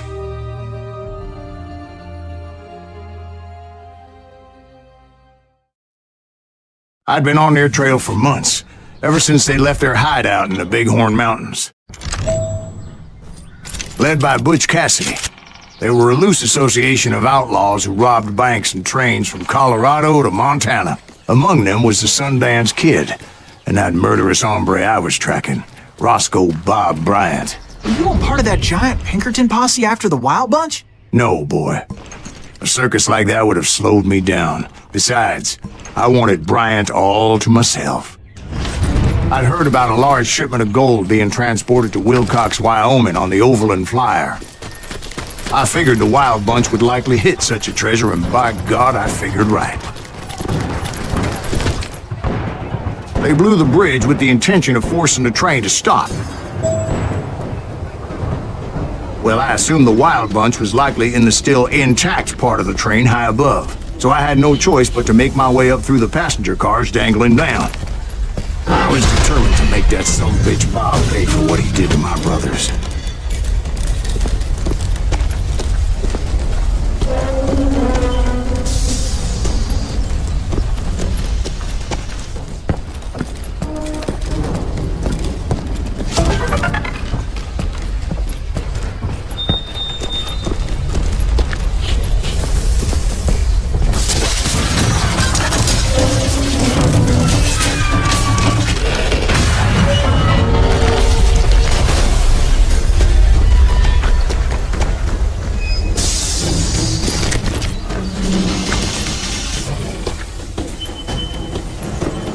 Are still ringing from blowing up that bridge.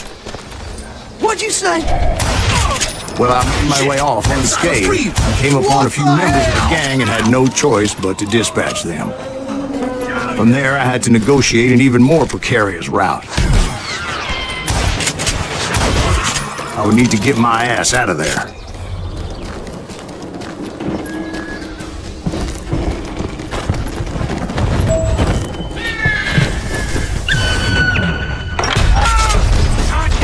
Jumped from the frying pan into the fire as the train was clearly fixing to fall. I had found the gang, but in order to find old Bob, I needed to fight my way forward past the whole castle of desperados. Outside, inside, any way I could, I made my way towards my prey.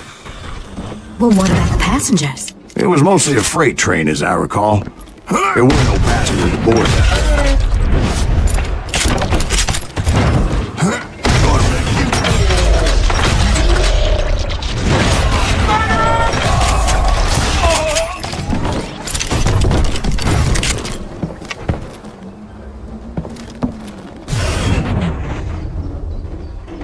As I mentioned before, I am not fond of heights, but I was too busy dodging bullets to worry about falling to my death.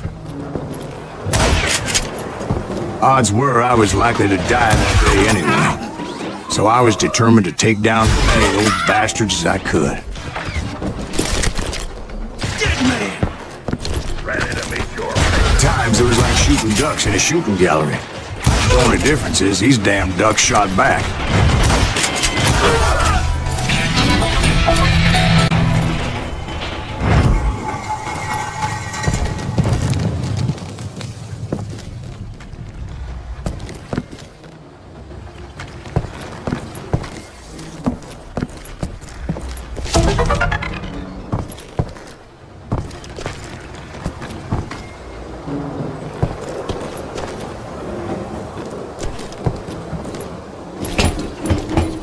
I kept hoping the law would show up and give me a You hand. mean like that giant Pinkerton posse that I read about?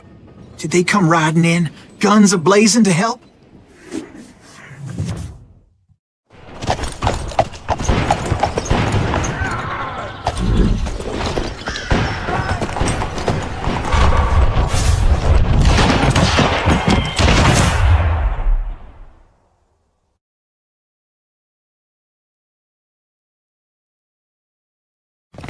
Help? From the Pinkertons? No, son. I had to fight the wild bunch all by my lonesome, as usual. Who the hell is that?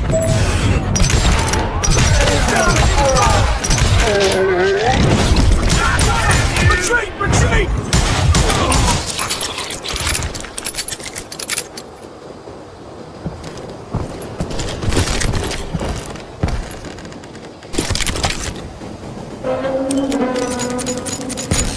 He's killing everybody! They'll kill us all! Down the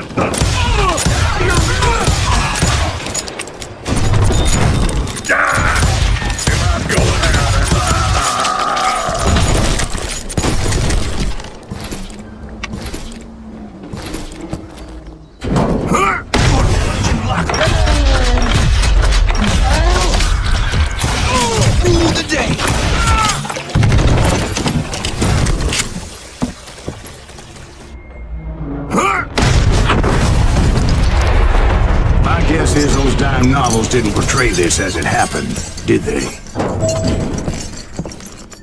Well, only a few stragglers were left. I had to cut them down pronto if I was going to stay on those Bob's trail.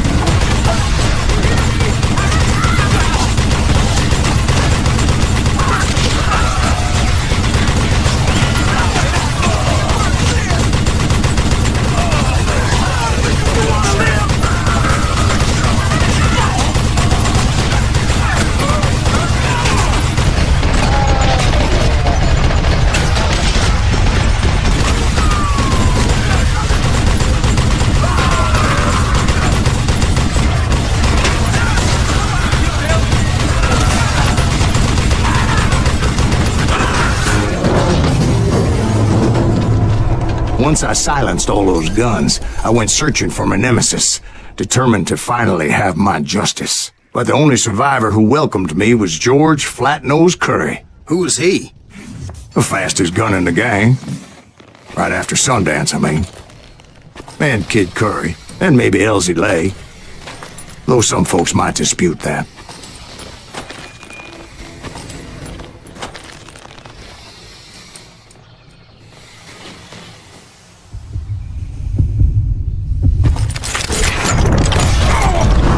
On that very same day, Butch Cassidy and the Sundance Kid decided to leave the Wild Bunch behind and decamped for South America.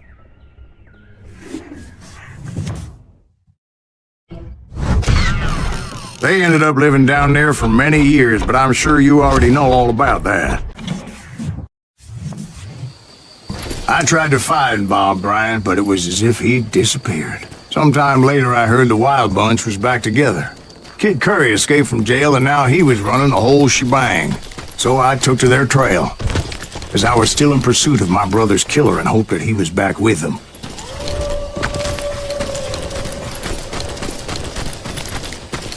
That kid Curry's kinda crazy, ain't he? Don't let him hear you saying that. Anyways, I tracked those boys to a camp right outside Parachute, Colorado. Being outnumbered, I didn't bother with a warning shot. I just started taking those bastards down.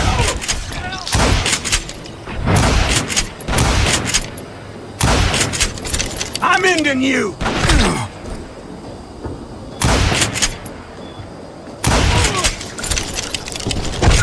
Old Bob wasn't among them, and neither was Kid Curry. I could sense him close by, however, plotting something nasty.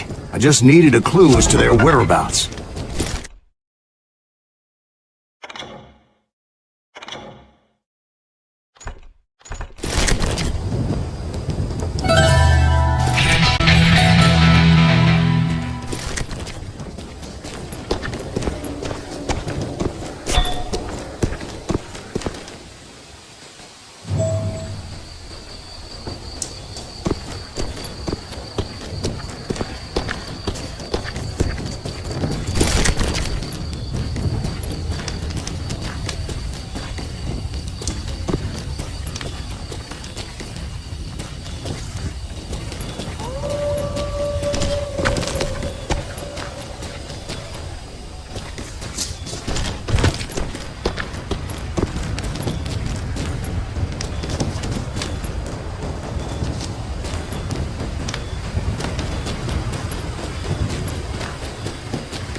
I found one. A map with their bold plan clearly marked. This time they were fixing to blow up a train trestle. Property of the Union Pacific.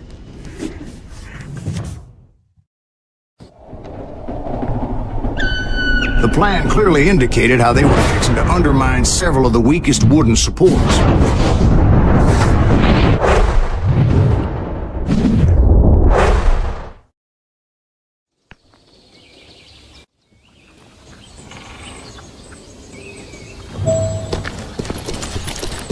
Kid Curry was considered the wildest of the Wild Bunch. It was said that he fathered 85 bastard children, though some say it was only 5. Kid Curry had bragged to a whore how he was going to rob a train heading to the U.S. Mint in Denver. And that whore, Fat Sally, she told me. The bridge was rigged with dynamite, so I decided I'd best be careful confronting those bastards.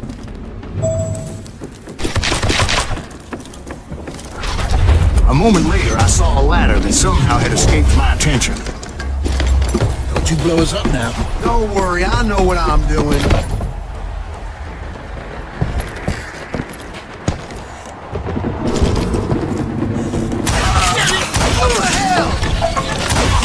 But the Wild Bunch did not take kindly to my presence and attempted to blow my head off. It appeared the kid had found a number of new recruits to bolster their ranks. Yes, there's always desperate men willing to trade their lives for stolen treasure.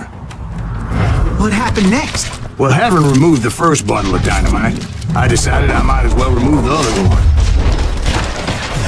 Once that was done, I figured I'd find my way from there. God damn you!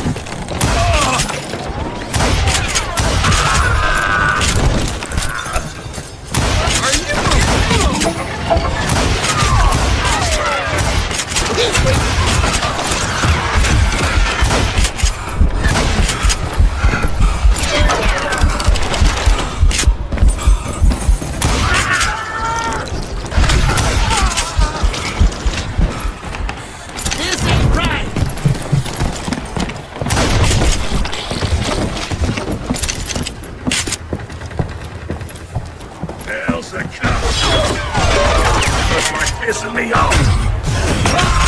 So what happened then? I had to remove more of that damn dynamite.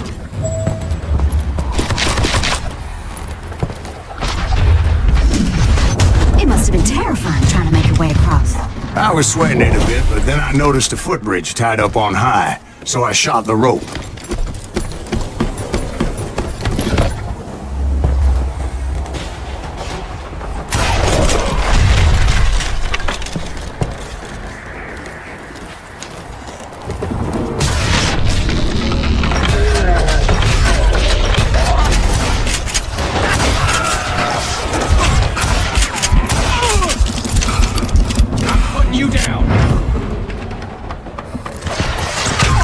So that was all the dynamite? Funny you should mention that, darling. As actually there was a fourth charge impeding my progress. Once I removed it, my path was pretty clear. Still standing.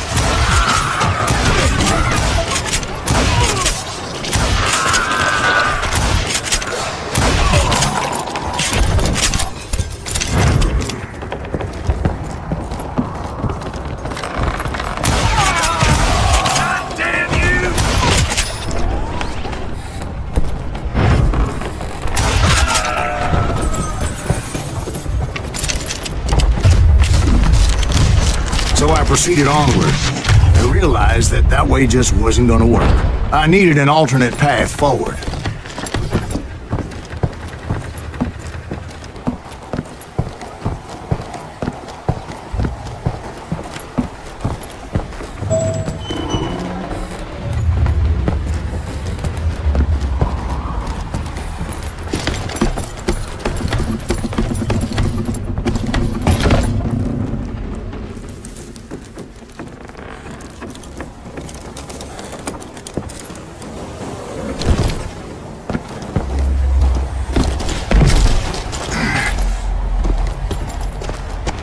Luckily, I found a cave, and as I made my way back to the bridge, I saw something that concerned me.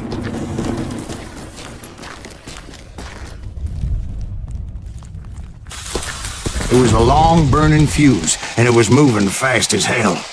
I had to catch it.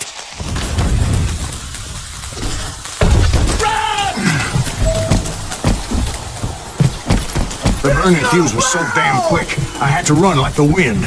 I almost had it. No. Thought I was going to have a coronary when I lost sight of those sparks. My heart was pounding like a sledgehammer. I knew that failure meant boom. Then, finally, at the last moment.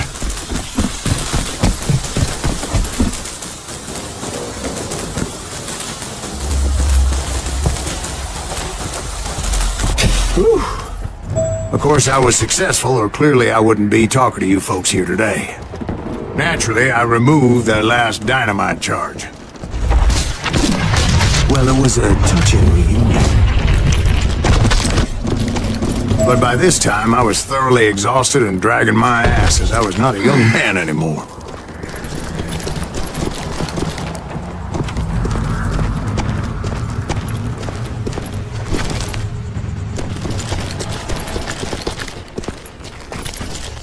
Kill that isn't me! Yeah, I found them, boys.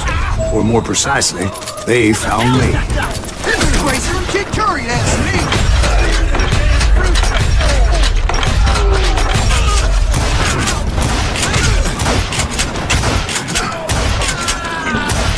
Son of a bitch!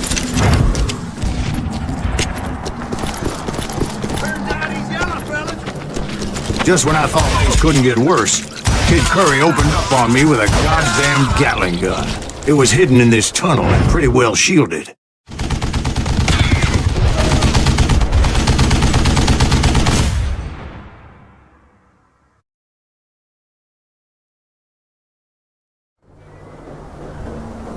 That's right! Good!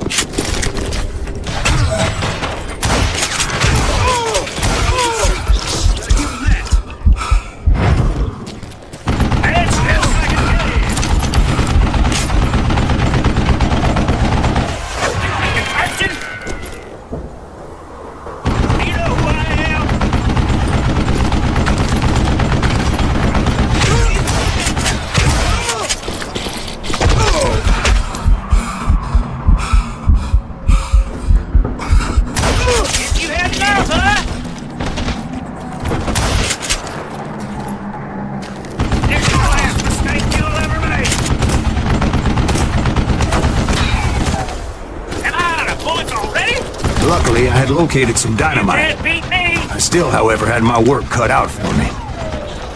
I think he's scared! Damn! Time for you to lay down and die! Shit! I gotta reload? God damn it, I know who I am! Come on, boys! Take this something down! You can't hide forever! Shit! It's not fair! Gonna cut you, boy! Gonna cut you and Eventually, I brought that tunnel down. That's where I met Kid Curry himself. He had decided to stop pussyfooting around and deal with me personally.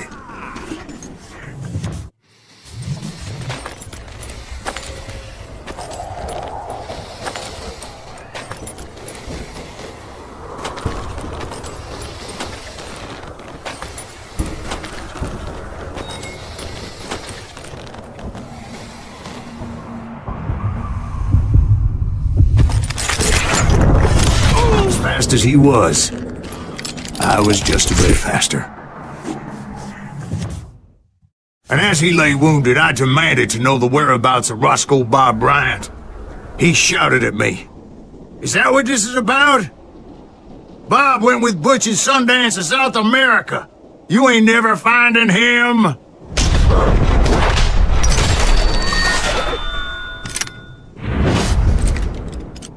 Those were his last words.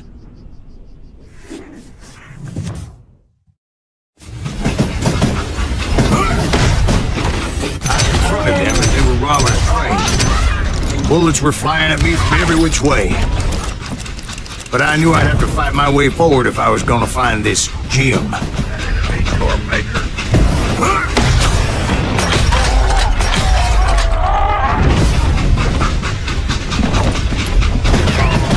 Ready for a belly full of butter.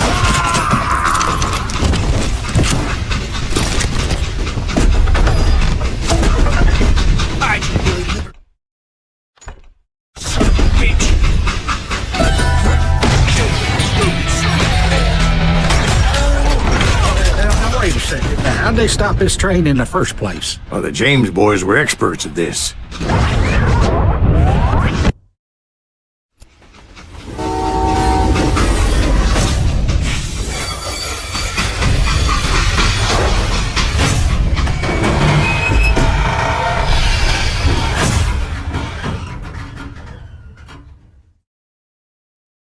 They hopped a freight train, having heard there was a big payroll in the express safe. So, I hopped the same train.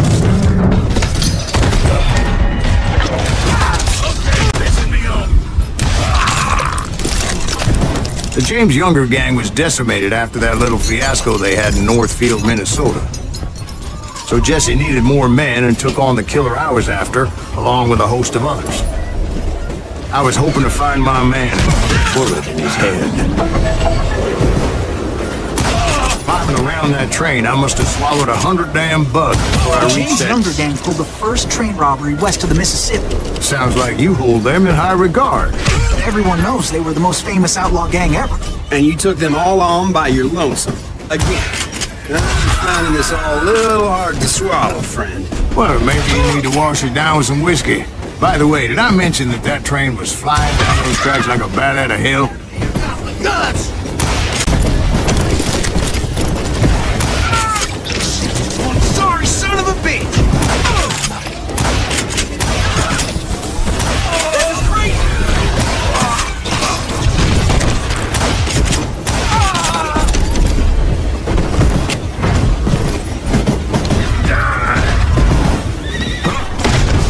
Anyway, excuse me, where would I find the gentleman's facilities?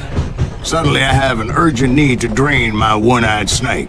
Well, I've had more than a few drinks, and I've been sitting here for quite a spell. Right through there. Let me show you. I never heard so much malarkey in my life. You think he's bullshitting us? You don't think he's Silas Greaves? I think he's just some old drunk looking for some free liquor.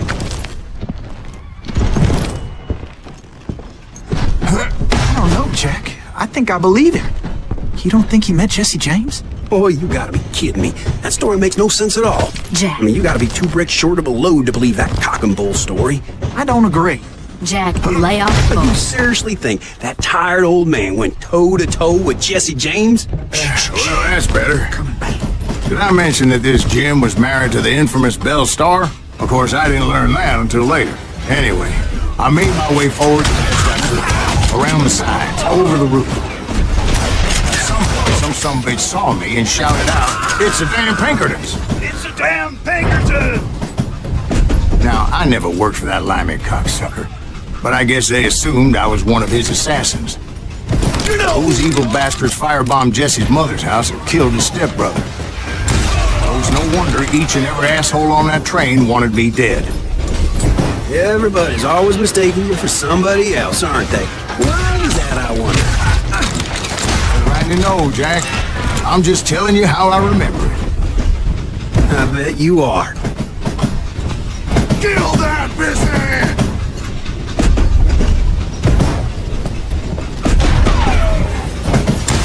Come on!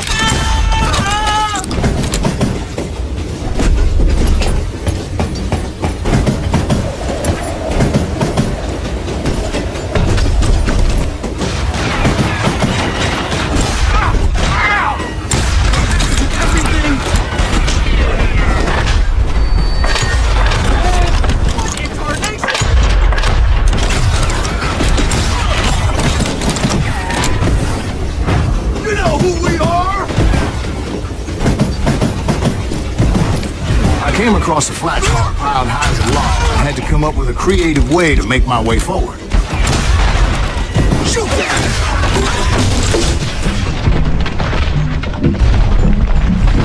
I wondered if I was ever going to find the front of that train, or the bastard I was after. Jesse hired a damn army after Northfield. Guess he didn't want to be outgunned like that ever again. Right about then, I was attacked by some asshole on a Gatling gun. Well, seems like you run into a lot of Asshole? Gatling guns. Yes, I did. Now, I don't remember how I took it out. It was either a bullet or dynamite. Where would you find dynamite? Does it really matter, Jack? You're messing with the flow of the story here.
I was looking for Jim and shooting any son of a bitch stupid enough to get in my way. And that included Jesse James himself.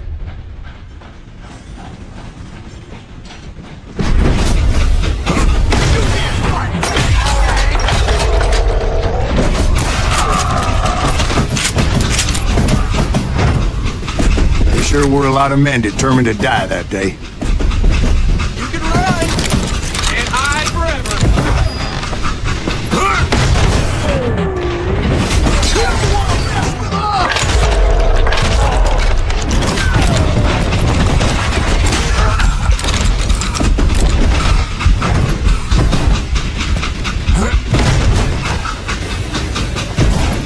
It was then that Jesse detached the express car from the rest of the damn train.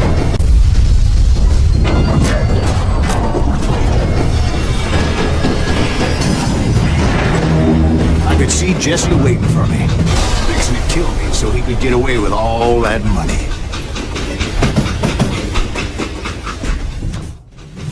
You had a showdown with Jesse James? Of course he didn't. Everybody knows that Jesse was killed by Bob Ford. Yeah, Jesse went out like John Wesley Hardin. Coward shot him in the back of the head. Guess it doesn't matter how far you run, does it, Ben? Your past always catches up with you.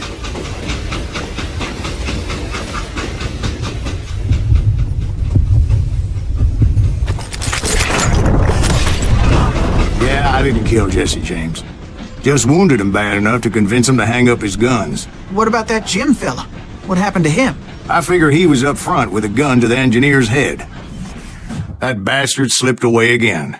I'll tell you how I got him. But first I need to wet my whistle.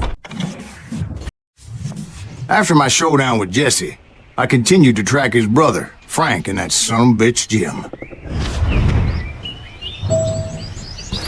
I followed those bastards into the high mountains as they were going to ground. What mountains would that be? Somewhere in the Ozarks, I believe. A perfect place to hide out from the authorities.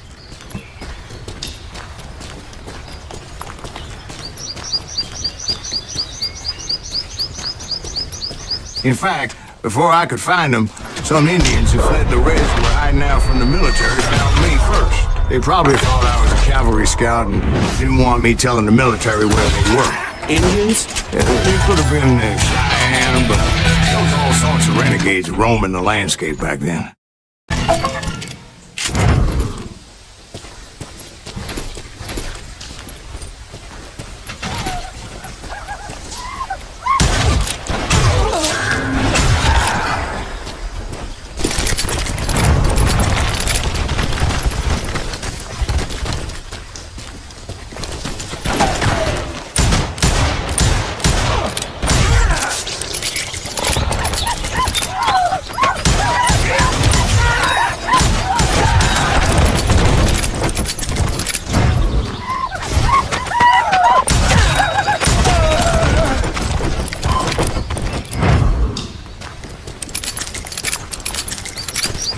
Hey, how about another whiskey, Ben? Nothing better to soothe the troubled soul.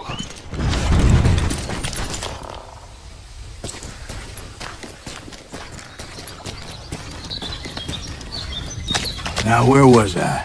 Indians, right. I had more than my share of run-ins with the Red Man. Like that time... Did I tell you about the Grey Wolf? Yes, sir. You did. Ah, of course I did. In fact, I can still remember that old medicine man's words. Jesus Christ, we're back to that again. You carry great darkness in your heart. It will claim your soul. You will come to this place again and kill many more men.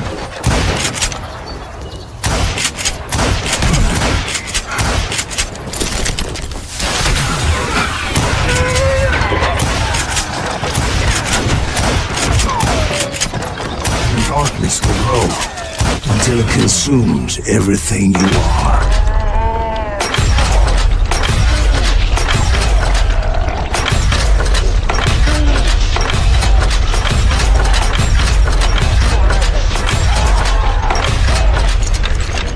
So, did you ever find him? Who? The man you were after. Let me ask you something, Ben. You ever think about death? Mr. Greaves, are you all right?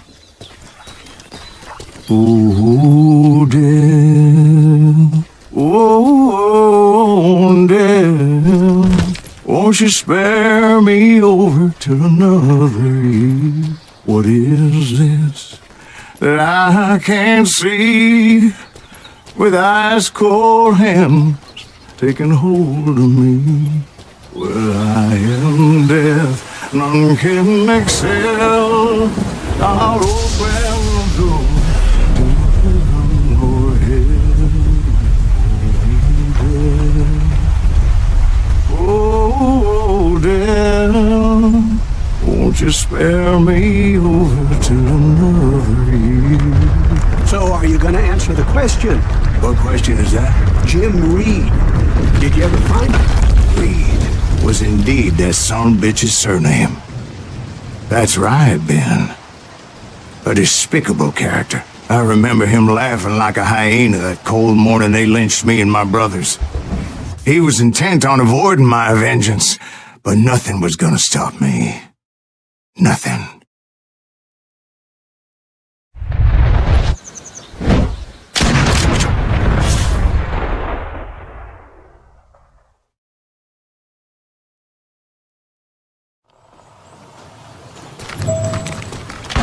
I finally did track those outlaws down.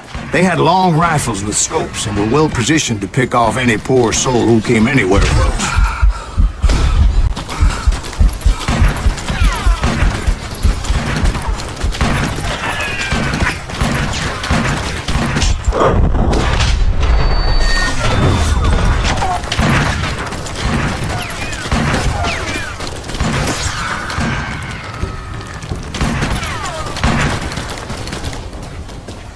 I'm guessing Frank James believed I was responsible for the demise of his brother Jesse. I couldn't really disagree with the man, as I thought Jesse was dead then as well.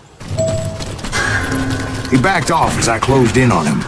He was still intent on killing me. And when I closed in on him again, he backed off again, looking for a better angle on me.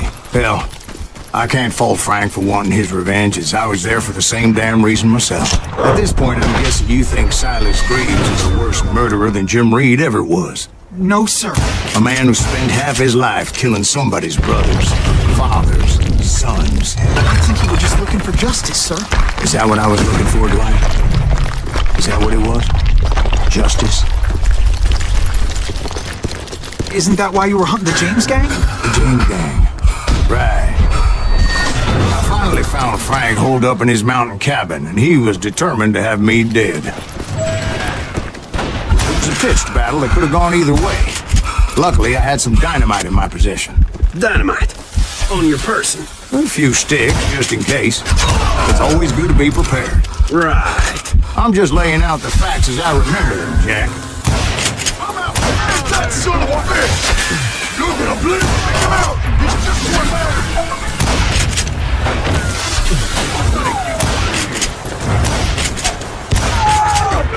Hell, Greaves! Put him down! I want that bastard dead!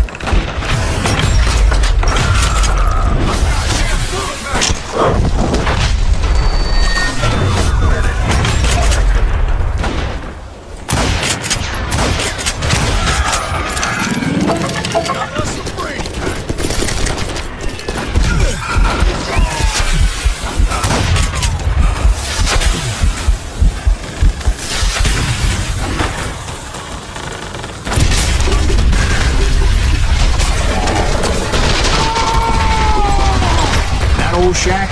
Well, it went tumbling right off that cliff. With Frank James still in it? Yes, sir. But Frank James is still alive, living in Missouri, showing folks around the family farm for 25 cents a tour. I didn't say he died in the fall, now did I?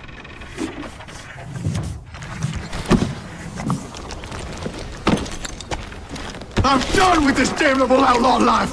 Kill me, don't kill me, do what you will! At this point, I just don't give a shit!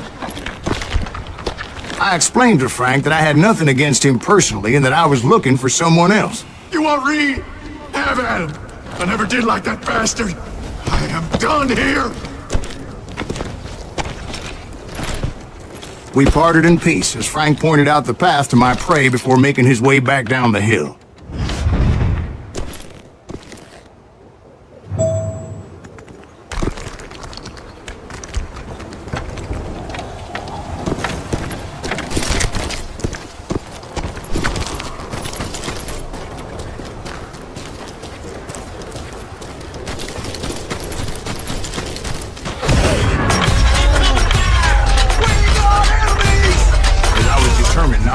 Murderer escape my revenge again. So, what happened with Reed? Well, I finally found the last of the gang hiding in a nearby cave. First, I had to dispatch the lookouts. That's right!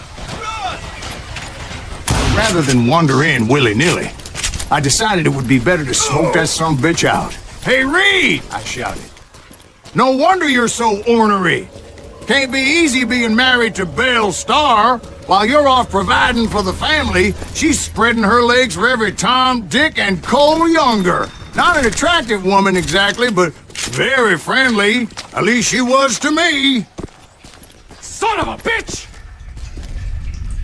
It was then that the last bunch of bandits jumped out of hiding. Why won't this asshole give up? Please kill him!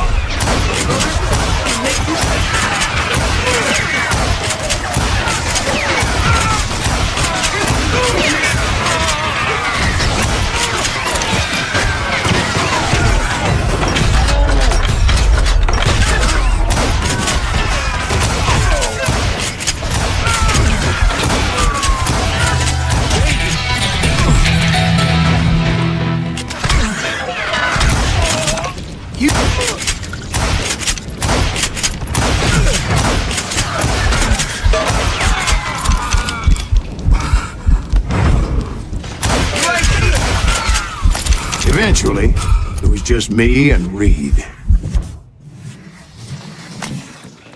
I had waited a long time to face him down, so I could repay him for what he did to my brothers.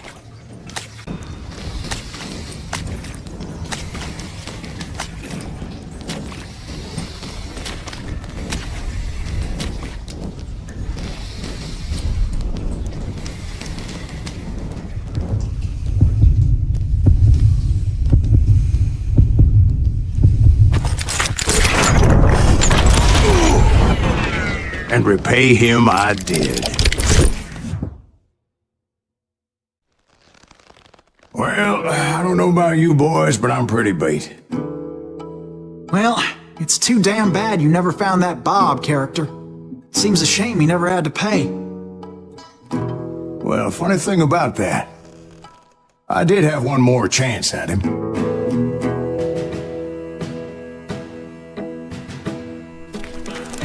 6 months ago, I heard that Butch and Sundance were back in the States and had gathered up some of their old gang. I tracked them down, hoping that Roscoe Bob Bryant had returned with them. So you're saying they didn't die down in Bolivia? That's what I'm saying.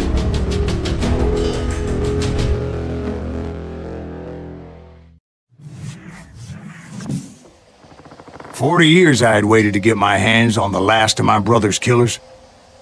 Not even an army of demons could have stopped me now.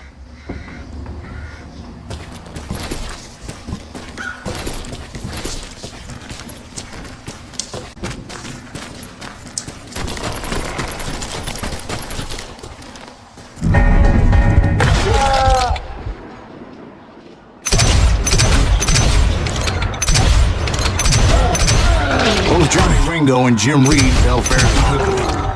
But the last one, Roscoe Bob Bryant, that son of a bitch had managed to escape my vengeance time and time again. I couldn't even be certain I'd recognize him after all those years. By now, he had to be close to 70. For all you know, he could have been dead. That thought had indeed crossed my mind, as did others. For instance, did my thirst for vengeance turn me into something worse than the man I was after? By this point in my storied career, I had killed more men than Bob Bryant ever had. I was furious as hell at that bastard for making me who I am. A man with no family, no friends, no purpose except shooting Bob Bryant dead.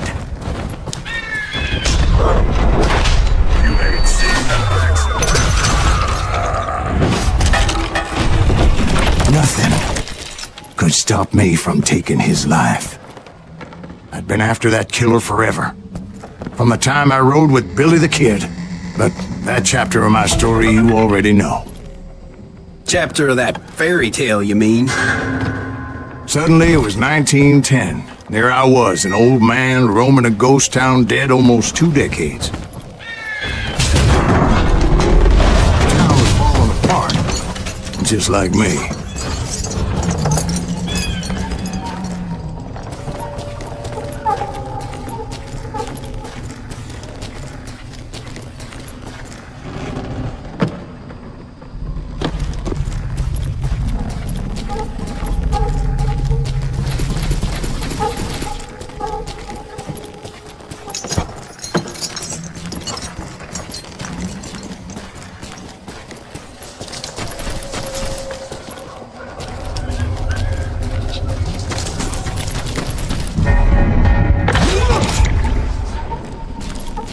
but I wasn't about to call it quits.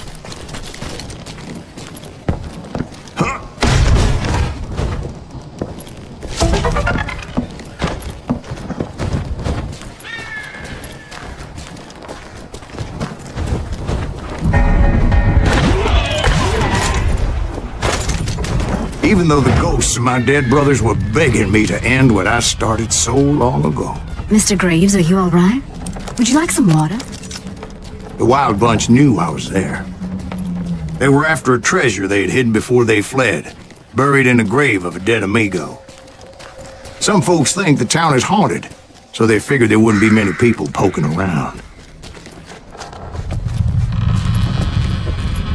I intended to fill that grave with Bob Bryant's corpse. But like I said, the bandits knew I was onto them. They lured me in and hit me with everything they had.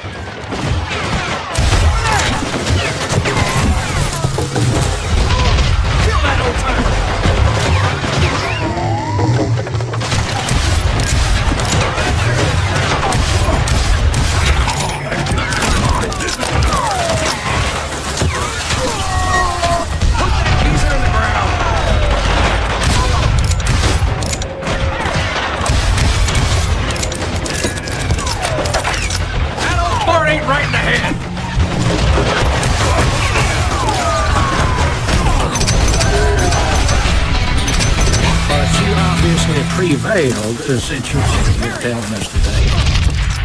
Actually, in that moment, I did not prevail. So I suppose we're talking to a ghost. Funny you should put it like that, Jack.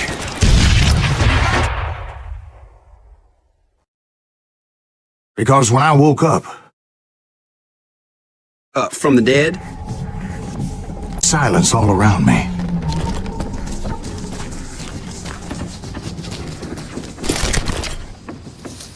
I could swear to God I saw Billy then.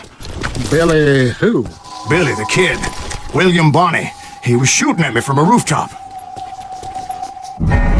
Here, there, even over there. So I am right. You are titched in the head. Mr. Graves, perhaps we should switch you to coffee? You see that old Indian again, too? No, but I did see Billy's killer. Patrick Floyd Garrett. He came at me guns a-blazing. But I knew that old war horse had died 2 years before.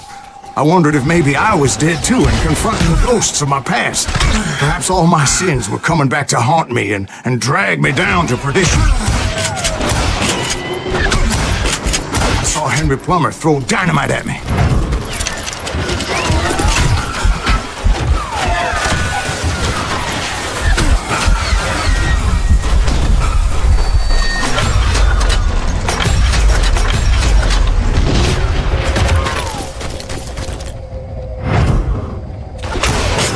In the gates of the cemetery, I saw John Wesley Harding, just like I remember him.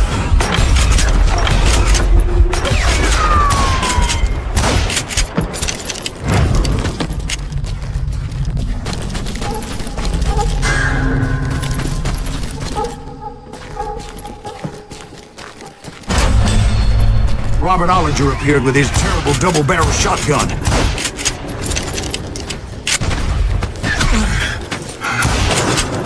Ghost army was stopping me.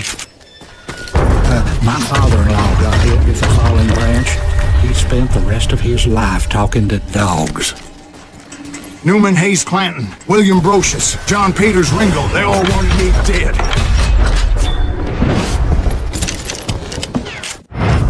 Newman Hayes Clanton, William Brocious, John Peters Ringo, they all wanted me dead.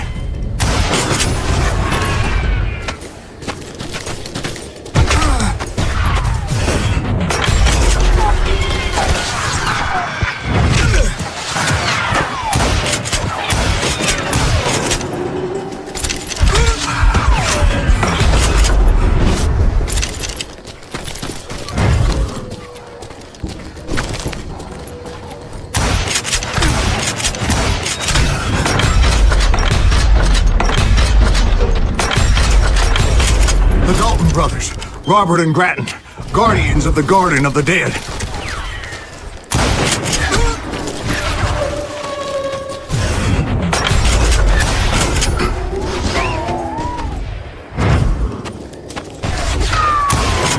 George Curry and Harvey Logan, alias Kid Curry, both thirsty for vengeance from the great beyond.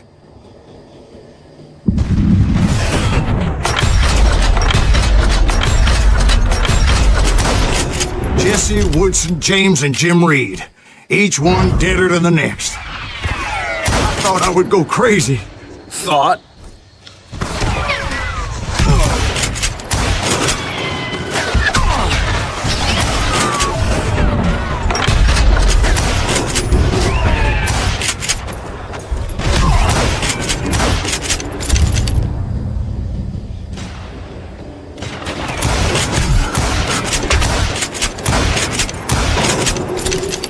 Finally, I saw Harry Alonzo Longabaugh. The Sundance Kid? Like a general leading his legion of the dead. You told us before you'd seen him alive. He was alive.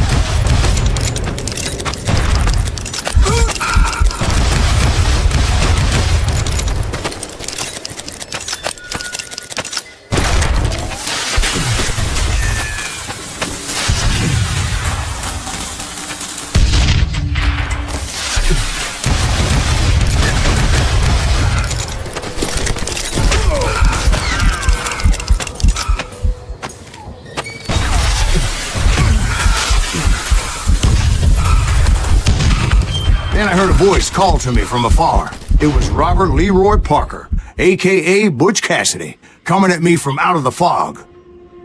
Thanks for taking care of that bastard.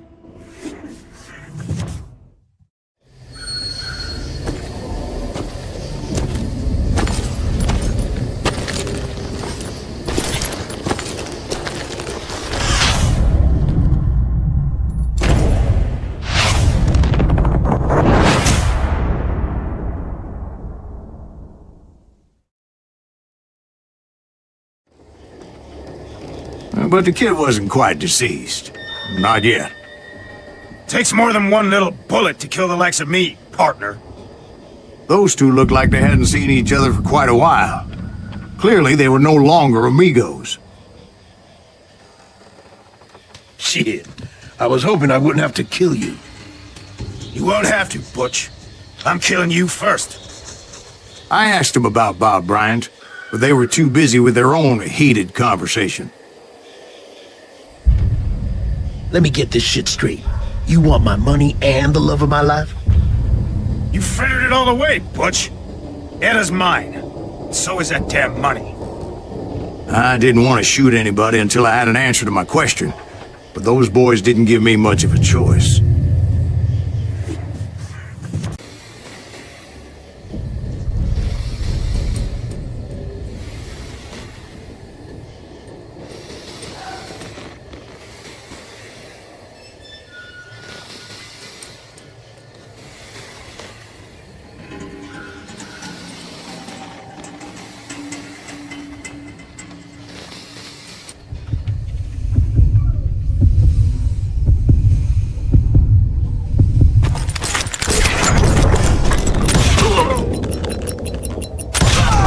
Butch Cassidy and the Sundance Kid died there in that cemetery not 6 months ago.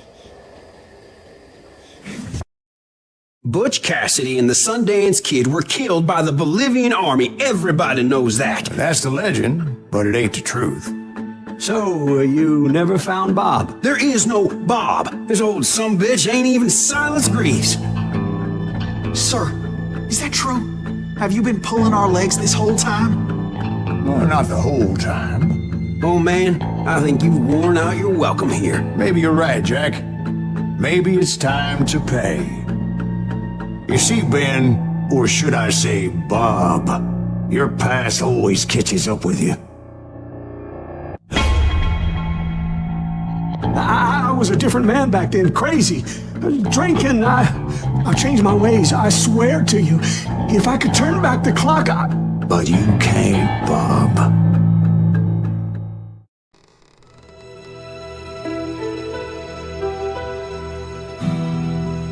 Why'd you toy with me like that? Telling those tales, knowing all along. Why not just lay your cards on the table? Here. I won't have it said that I left you with nothing. That's how you want it? So be it.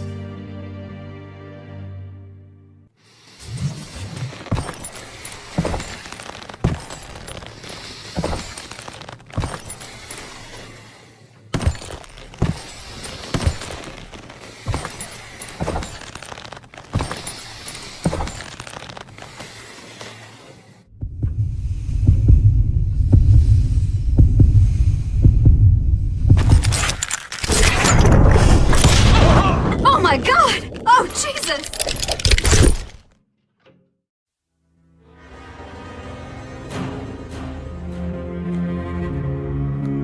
Did you know it was him all along? Cassidy told me Bob was in Abilene before he died. But I wasn't sure Ben was my man until he revealed how much he knew about Ringo and Reed.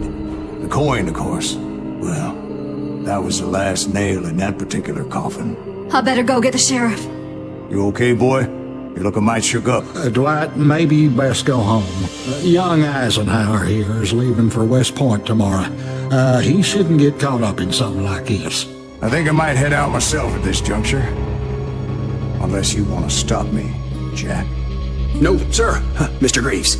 So where are you going now? Now that you had your revenge? Doesn't really matter, does it? As I've sold my soul for it, and will never again walk with those I have lost.